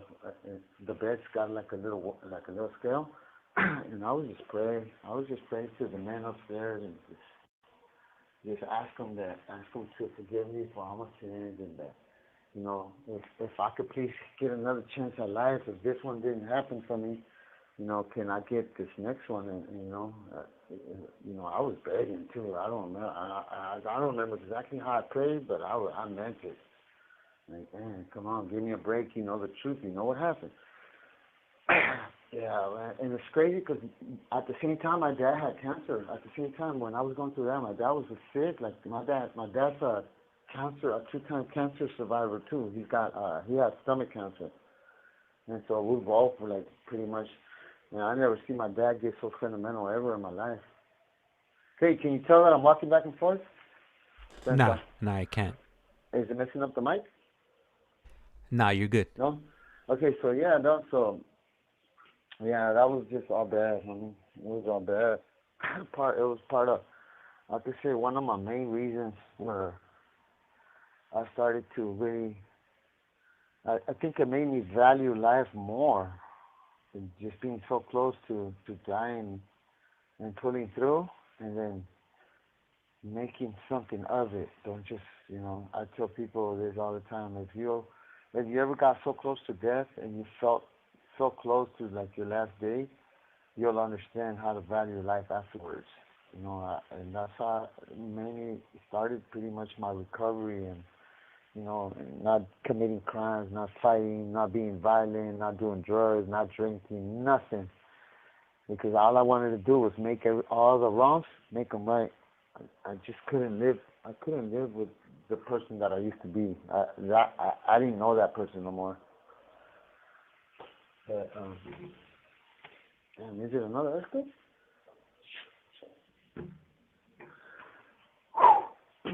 Yeah, I mean, fucking, it was something, though. That shit really got me there. I was in current. So, yeah, anyhow, so after I was done with the hospital, the fucked up about being in the hospital is they don't give you your property. You don't get your TV, you don't get your radio, you don't get a cabinet, you don't get nothing. The only thing you could do is order canteen. And, man, I couldn't wait to leave there. And when I finally left, guess where they sent me? Right back to Kern Valley. I was stuck in Kern Valley for 16 years. I opened up CER right there, and I didn't leave until like last year. And, man, I'm telling you, that prison right there really left a mark. It really left a dent in my, you know, a bunch of stuff. I lost a lot of friends right there. I never seen so many people die in that prison. There was a bunch of fools killing their families, a bunch of riots, a bunch of fools stabbing each other, a bunch of staff assaults, and the other way around. It was just everybody was just miserable because there's nothing to do. They'll give you yard once a month, day room like once a week, and then when you go to school, somebody's getting stabbed inside the classroom all the time, so you couldn't even study, you couldn't concentrate. You know, I'll go to school, pick a corner, and watch my surroundings, and just wait for it to happen. And most of the time, we'd just be in school for like 20 minutes, because as soon as you go in there, and then the other person comes in, they go at it. So I would always tell the officers, like, hey, why are you guys trying to make me go to school when you know I'm trying to go to board, I'm trying to get a date, and you guys are putting me in a spot where I could catch some more time? Because best believe, if somebody tries to do something for me, I'm going to defend myself. And in prison, you can't defend yourself. If you defend yourself, you get a write-up. If somebody comes up to you and he punches you and you punch back, you get a write-up. They want you to tuck and roll and let them fucking whoop on you like a little bitch and take it. That's what they want you to do, you know. But it's crazy because they wouldn't do that. You know, all these guys that make these laws, you know, they say they want you to go, that's how they want you to react to that violence. But I bet you anything, if you go up to them and you punch them, they're going to punch you back. It's a natural reflex. It's crazy, man. It's crazy. So I'm left to wonder if we're going to get another big, I want to believe we're going to get like those big, this is just probably the beginning of the real big earthquake that's going to hit right like within the next hour or two. I'd say about like 3 or 4 o'clock in the morning, we might get a vicious wake up, like a rude awakening. What do you think, James? Is this going to be the big one, the one that's going to cut off California yeah, from... it's about to go. It will make this... We want to make this the last one and call it a wrap for tonight? Or you want? You have 60 seconds remaining. It's up to That's you. too fast, huh? It's up to you. Yes, you know, my bro. You're the one. You got to work tomorrow. Like you can't. Hey, I'm a fucking Energizer bunny, homie. On everything I do, everything I do. So, girls, if you're out there, just know on everything I do. No, call me back. Call back. Call back. All right. All right. So he's gonna go ahead and give us a call back, and he'll go ahead and continue with his journey. And Javi, I get a kick out of talking to him. We talk off of the air, and when I get off of work, I'll tell him to call me up, and on my drive from work, we'll go ahead and talk for a bit before I make it home. And because while I'm at work, I can't be using my phone. So, and then when I'm at home, I try not to be on the phone if it's not like with these conversations that I'm streaming. Try to focus on whatever I have going on in the house. So when I'm on those drives between my home and work, or from work to home, then that's an opportunity I take to get on these calls and stuff. And what I'm thinking about doing is because all these conversations that I've had, that I have with these gentlemen, they're always being recorded. So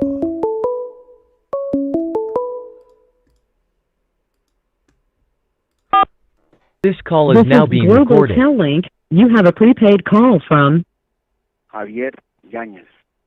an inmate at the Centinela State Prison, Centinela, California. This call and your telephone number will be monitored and recorded. You have a prepaid call. You will not be charged for this call. To accept this call, say or dial 5 now. Thank you for using Global Tel-Link. hey, Javi. No? Hey, so Yeah. I think the thumbnail for this stream here, what I'm gonna do is I'm gonna have to clickbait everybody. I'm gonna have to superimpose your face on the Rock's face, or El Rock's face. Oh my God! Hey, I got all the luck in the world, huh? How much shit has happened while I'm on, huh? One, it was some dude that was right. I think there was somebody getting stabbed on one time when I was calling, and then that's right. Yeah. When we're doing that video call, no? Yeah. And remember, and I had to leave, and you were like, "Where did this motherfucker go?" And I was like, "You guys didn't know, but they were telling me to get down." I was like, "For what? There's nobody out here." I didn't know that there was other people on the other side of the day room because you can't see that way. And when I walked, I said, "Oh shit, my bad." And the cop was like, "I told you, motherfuckers, get down." But yeah, somebody got served. Somebody got his feathers plugged. That's what they call it, got plugged. But yeah, so now there was an earthquake while I was on, man. And that one's going on. That's a story for the ages right there. That's forever something, a conversation piece, you know? That is right. Yeah, I was like, what's going on? Like, why is Javier all panicas about? And, Yeah. And Hey, we just had another one right now. really? We just had another one. Yeah. We had a little small one because my door was rocking back and forth. Oh, Look. yeah.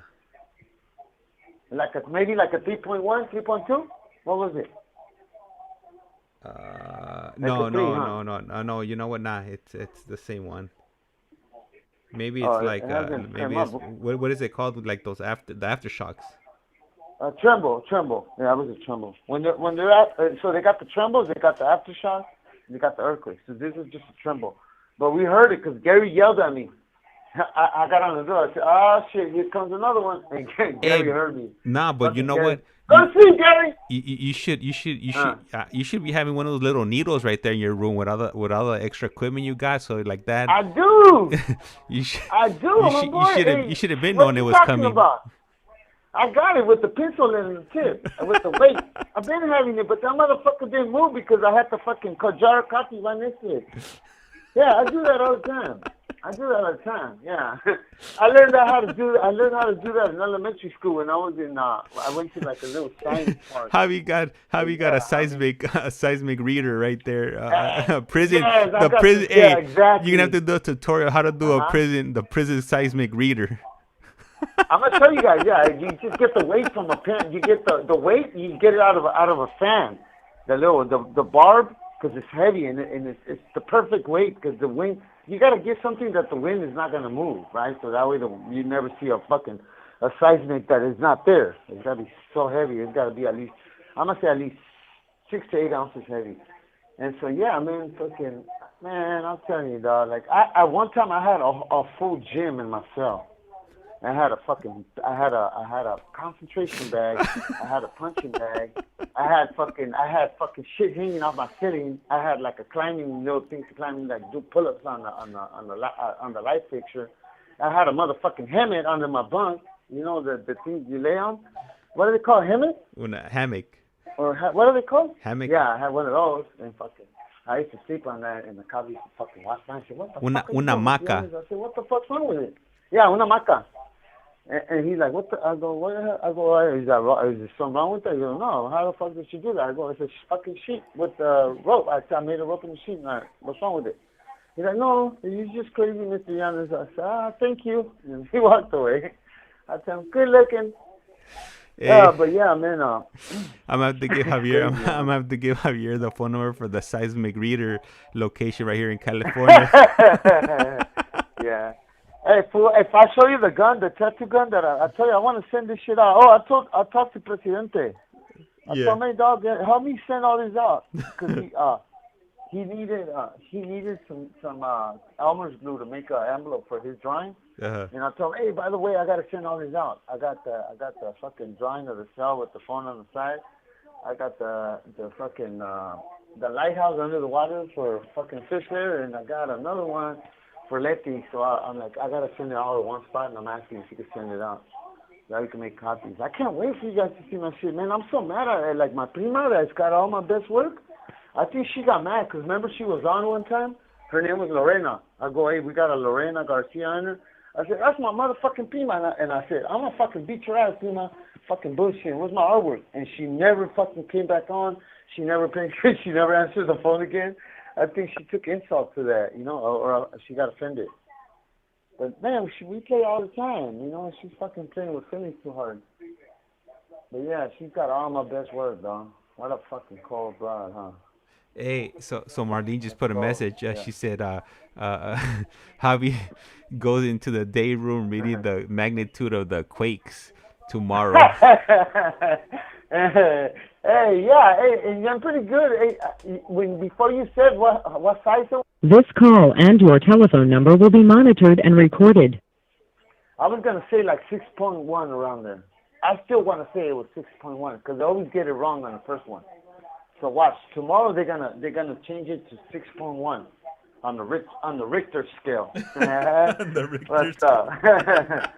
It's gonna be the Javi scale. It's 6.1 on the Javi scale. I keep forgetting we're on, so I'm being hella silly, huh? Dispensa, I'm sorry to everybody, but today, you know, I'm trying to make fun out of something that scared the shit out of me. Because I'm not ready to die. I want to get out of prison and live a little bit before I die. So I was like, I ain't lying. There was like some motherfucking fear pumping through my motherfucking veins when I fucking felt this earthquake. I was like, even though I was laughing and all that shit, hell no. You know, the fear was disguised in the laughter. I really wanted to scream like a little bitch. But nah, man, no. Every time I talk about this shit, dog, like I mean, I hope they give me I hope they finally let me out, man. Like I did good, man. I didn't, you know, I'm not here for killing anybody innocent, or I'm not saying that dude deserved to die, but he was in the game. He was in the drug game, and when you're in the drug game, you know, a drug killer kills another drug killer. They shouldn't fucking take it so fucking serious and just keep you in prison for the rest of your life, man. They reserve that for people that are killing their parents, their kids, you know, or an innocent bystander or something vicious.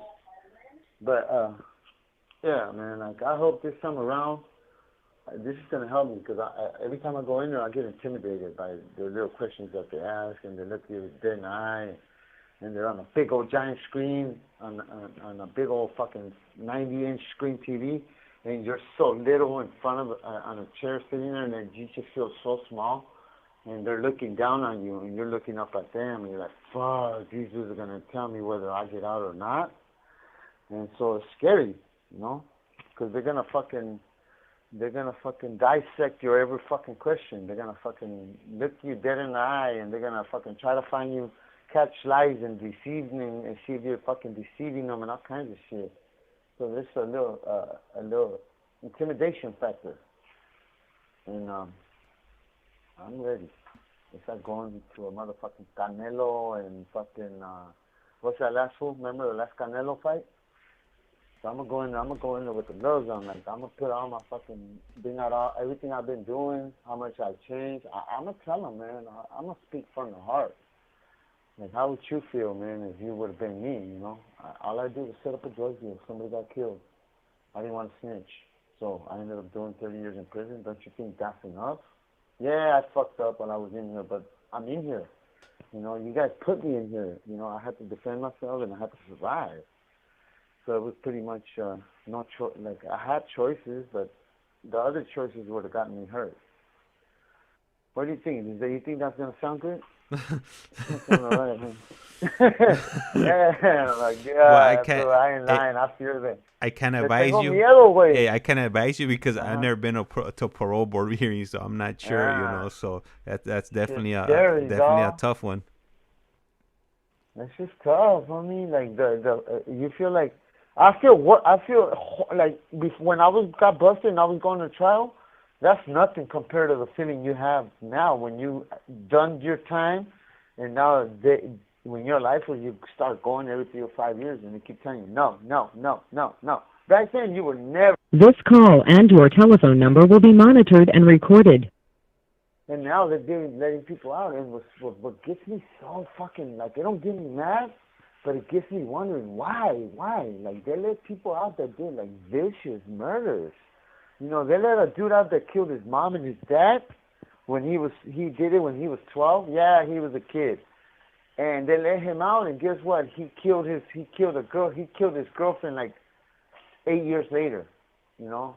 So don't they know, like, okay, that fool, they let him out and he killed 2 people and he only did like 17 years. And he was a white person, of course. Like, over here, they kind of favored, you know, they play the racial thing. The race card is played a lot, you know. And I'm sorry to say that, but I'm not racist, but they do play it. And so I believe that because I'm a Mexicano from Mexico, they're like, fuck this dude, man. He's a drug dealer. If we let him out, he's gonna continue to sell drugs, and, you know, stereotype. And I think that's what happens. Like, that's why a lot of us they you know, we get stuck in prison for a long time. But I'm preparing. I'm being a little silly on this. I'm being a little silly today because I had that rude awakening with this fucking earthquake. But no, when it comes down to really, really getting serious, I'm preparing. I know I play around and I joke around a lot. But no, inside there's a real person. Like, I really do. I am changing because I want to. Because I know if I change and I become nonviolent, I'll be able to tolerate more people in the streets. Because the streets are no different from in here as far as the people. There's probably even worse people. So I gotta learn how to fucking bite my tongue and see shit and not do nothing about it. And that's the hard part, you know. I was telling Biddy, like, one time I seen somebody beating this girl, right? And the dude was beating the shit out of his wife or his girlfriend. And I got off the car and I ran. I started punching that fool. I started punching on him and I was kicking him. And then I felt somebody hit me in the back of the head, and that bitch was hitting me. I'm like, what the fuck? And I looked at her, and I looked at him, and like, all right, bitch, get that bitch, fuck that bitch up there. And I was mad because I was thinking I was helping her, and she got mad because I was punching on her vato, and I said, oh man, I can't even get involved no more. Yeah, I cannot do that, dog. That shit tripped me out. You're lucky she didn't hit you with her high heel. Yeah, she was like, leave him alone, stop. He didn't do nothing. I go, I seen him fucking look at your face. But some girls are addicted to that. They believe that they only feel love when their man is beating on them, and some girls love it. Okay, that's like a fetish, I guess, but that's a cold fetish. Like they leave them all bruised up. And I grew up seeing my dad beat my mom, and every time I see it, it does something to me, and I want to save that girl. I want it to stop right away. But yeah, that's the hard part. So I'm gonna try to give it a little bit more. So after I got off the hospital, when they finally released me, then the doctor came and he's like, Mr. Yanez, there's always a little Chinese. Why is it that in the hospitals a number of Filipinos, Chinese, or fucking Hindus?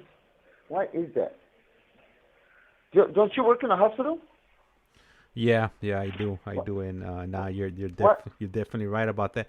Well, you know what it is, as far as like because what it is like for well, I don't know about for doctors, but I know for nurses and stuff, they're able to you know, take whatever course, you know, in their home country, and that transfers over to, you know, when they come here to the United States. So, you know, it's a lot cheaper to get that stuff done out there than opposed to out here. So, you know, they get their education there, they transfer out here, and then they just gotta take their, I guess, like probably like a nursing test, and then, you know, they're in like Flynn.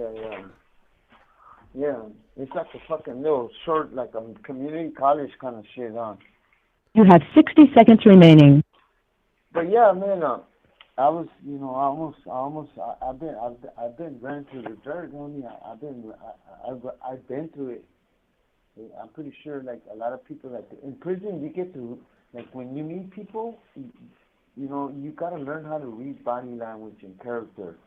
So sometimes you could tell a whole lot. Like me, I could see like individuals walk in the building, and I'm not trying to say I got some kind of super psychic power, but I could already tell whether they're gonna be problems or not, if he's gonna be trouble or not, if he's a drug addict or not. And it sucks to almost pre-assume or prejudge somebody, but I'm hardly ever wrong, you know, and it's because that's all we have in prison is you pay attention with your eyes so much that it becomes like a pattern.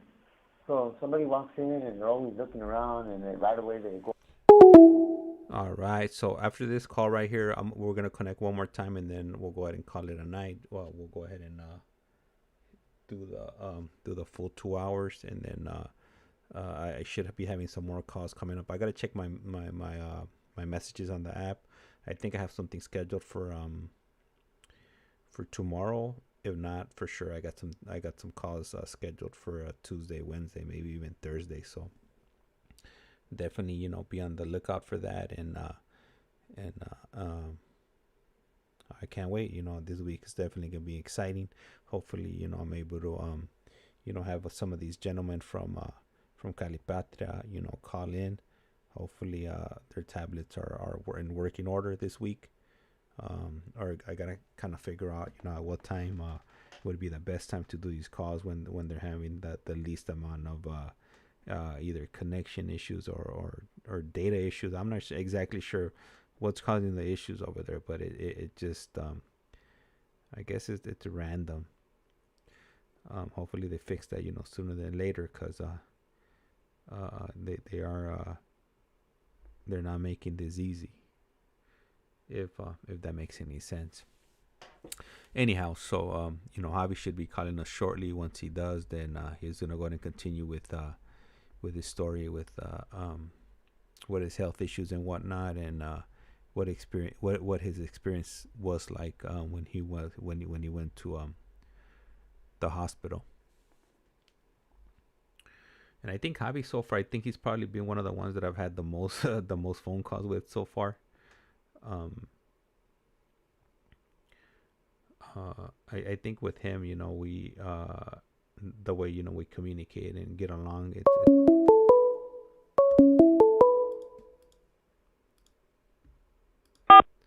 This call is now being recorded. This is Global Tel-Link. You have a prepaid call from Javier Yanez, an inmate at the Centinela State Prison, Centinela, California. This call and your telephone number will be monitored and recorded. You have a prepaid call. You will not be charged for this call. To accept this call, say or dial 5 now. Thank you for using Global Tel Link. Hello. Man. Hey, Javi. Pensa. Nah, we're good. Yeah. So just to give you the heads up, Pensa. after this call, we're gonna go ahead and wrap it up. Yes, for sure. I didn't know it was this late. I just seen the clock. I was like, what the fuck? My mom is going, okay, yeah. I can have you burnt out, huh? Great cat. Hey, did you drink? It's funny Hey, did you get a Coke with two Coca with two shots of coffee? No, I fucked up. I drank a heavy ass shot of coffee, and then I remember I told you when I work up and when I want to stay up late, I just work out at night, and man, that fucking got me so fucking out, so wired. And I didn't realize, man, my bad. I meant to do just an hour because I wanted to call somebody afterwards. And, man, she's probably wondering, what the fuck happened with this dude, you know? But, yeah, it was cool, man. And I know we kind of veered off course and off subject on Astoria and all that. We got interrupted by earthquake, and I was being kind of silly.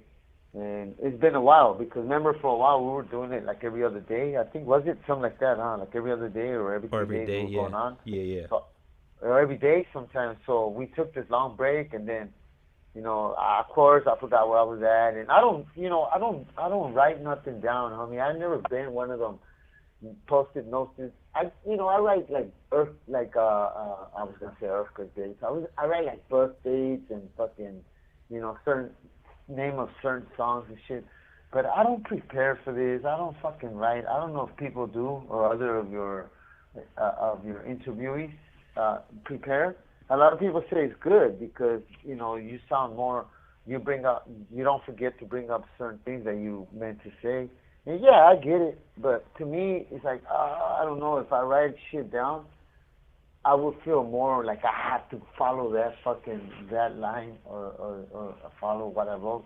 But I like to just whatever comes out and whatever I remember, it's just spontaneously, I think it's more authentic, more real, you know, than fucking writing shit down and fucking going along the guidelines of what you wrote and say this, say that. I don't do that.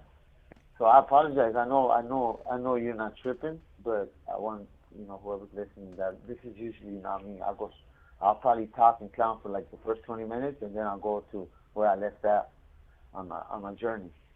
And so my journey, hopefully, is not getting boring. Hey. Right? So don't trip. You know, I'm the same way too. Like, I mean, I wish I could write notes down and things of that nature. But you know, my attention span just not the greatest. And you know, I'm more of a you know, shoot from the hip type of person. I'm pretty sure people could tell that I don't rehearse this, and I just go with the flow, and wherever the wind takes us, then you know that's where it is. But you know, we have Marlene here, and she's asking, she wants to know what's his health update currently. Will he go over that? Oh man, my health is fucking 100 plus right now, and I got superhuman strength. I want to say I'm like, for my age, I don't think nobody could fuck with me on exercise. Like nobody could do more push-ups. I'm a challenger. Like I'm very fucking like, what's up? You want to race? Like there's one dude I don't want to race because he's super fast, and I don't want to get embarrassed by losing. But my health is good, though. I work out. I take care of myself. Sometimes I do 2 a day. Sometimes I do 3 a day. But yeah, my health is at 100. I do it every once in a while when I wake up. And I want to say I got these cold, like 1 day colds. So when that happens, I sit in the edge of my bunk and I'll pound like 2 gallons of water back to back, a cup at a time, and I'll flush my system out. Because I don't hardly drink that much water, so that usually helps me. But yeah, I think I'm good. One time I had like a little scares. Remember I told you I used to fucking like fall asleep, and I don't know if I'm having like grandma seizures or something. I would just, boom, I would hit my head. I'll be like sitting down and boom, I'll hit my head in the back of the wall. I'm like, what the fuck? What happened? You know, like I don't know if I'm sleeping or if my body, like if I hit a off and on switch, and it's the weirdest shit. Like I'll have a cup of coffee, and I'll have a cup of coffee in my hand, and then boom, it'll just splash all over. I'll get all over my sheet, like I twitch, you know, like in my phone. So yeah, I still ain't gone I still ain't gone to the doctor for that. Remember you told me to go check that shit? I still ain't gone, man. I don't want to find out shit, man. I hate anything medical. Hey, I don't fool, want to say hate. I don't like. hey, you better get that checked out, because if not, right there in the theater, they're gonna be having you like weekends at Bernie's and shit. They're gonna be fucking. Hey, imagine that one, huh? With my motherfucking with the facelift, with the smiley facelift. That's how they. Hey, that's how they had that fool, huh? The weekend at Bernie's, they had him smiling too. They had they picked up his face, and I think they did put tape on his face to look smile, and they shut his eyes down with tape too. Yeah, that's what they did. I remember. And so, but yeah, man, I kind of fear the unknown as far as my health, but I feel good. I don't need much sleep. I don't know why, but my sleep, that's the only thing that's off. My sleep pattern. I'll sleep 2 hours, wake up. I'll be up for 3 hours. Sleep for half an hour, wake up. I'll be up for 20 minutes. Sleep for 2 hours. Wake up. I'll be up for 5 minutes. Go sleep 10 hours. And it's weird, but yeah, I can't get it right. And I can't. But I'm in prison, and I only have, groups in school. I don't have like a job from like a 9 to 5, so I don't have to be so strict with myself. The only thing I do miss is a couple workouts sometimes, but my workout overall is pretty good. That was a long answer, huh? Hey, so right now, I was talking about weekends and Bernie's. I just put it as the background right here. So this is what Javi's gonna be looking like if he doesn't go get that checked out. They're gonna be walking him around La Tira with the. you busted up a picture of Bernie? Yeah. You got it? Yeah. Oh, what? Where'd you find that at? On Google. Ooh, man. That's right, fool. Man, I can't wait to do that, man. I can't wait to fucking travel and go through. Hey, when I have the phone, I would be scared to do it. This call and your telephone number will be monitored and recorded. I did like a little bit of social media on Facebook, but I wouldn't put my face. I put my tattoo, my head and all, but yeah, I can't wait to do it legally, without worrying. That's cool, man. That's funny. That's a good one. Hey, but how about your birthday card? Did you like your birthday card? Oh man, yeah, gracias. I didn't even send you a reply, but now I got it, man. Highly appreciate it. Hey, the second one because remember you had a beard, and it said, remember what it said? And then I shouldn't have said that, because I didn't catch it. I just seen it, and I pushed send right away. I didn't bother to read the whole what it said, and it said, happy birthday, you old fart. I'm like, oh, shit, I thought I'd already pushed send. Yeah, man, but it's all in good faith, boy. Like, I didn't mean it like that. That's a horrible birthday card, isn't it? Nah, and you know what? I'm gonna try to put it up on the screen right now. I'm gonna check if it comes up on the screen. I'm gonna share. I'll share it with the audience right now. So share that. Check out. Hey, but isn't that that's such a bad idea for a birthday card, dog? I don't care how much you guys know each other. And I felt so bad right after I sent it. I was like, I pushed send. And then I read the bottom part of it. I was like, you old fart. I was like, what the fuck? I thought it was going to say happy birthday, friend, or something, but it said happy birthday, fart, old fart. It was crazy. Yeah. But yeah, man. And you were looking rugged, my boy. You had the hat, you had the beard. Now you were covered. You were jet lagged. Remember? You coming back from the trip. Yeah. Even the homie, even the presidente told you, hey, my boy, what's up with all that? I seen all that. And I told Presidente, well, man, let him kick back. That was his day off. He's at his house. He could do that, homie. He could throw on his motherfucking jammies and fucking let his fucking hair down and fucking let his beer out and fucking just fucking chill. Fart all over the house if he wants to, but let him be him. Hey, are you guys gonna be? Are you guys scheduled for day room tomorrow? Early? Yeah. Yeah, we got scheduled. Wait a minute. Yeah, we got afternoon. We got from 12 to 3. What? Can you do a 12 to 3? Yeah. That's what I'm asking you. Yeah, and I got money right now, man. La pinche Leti put money on Leti put money on my tablet too. She looked out. Oh really?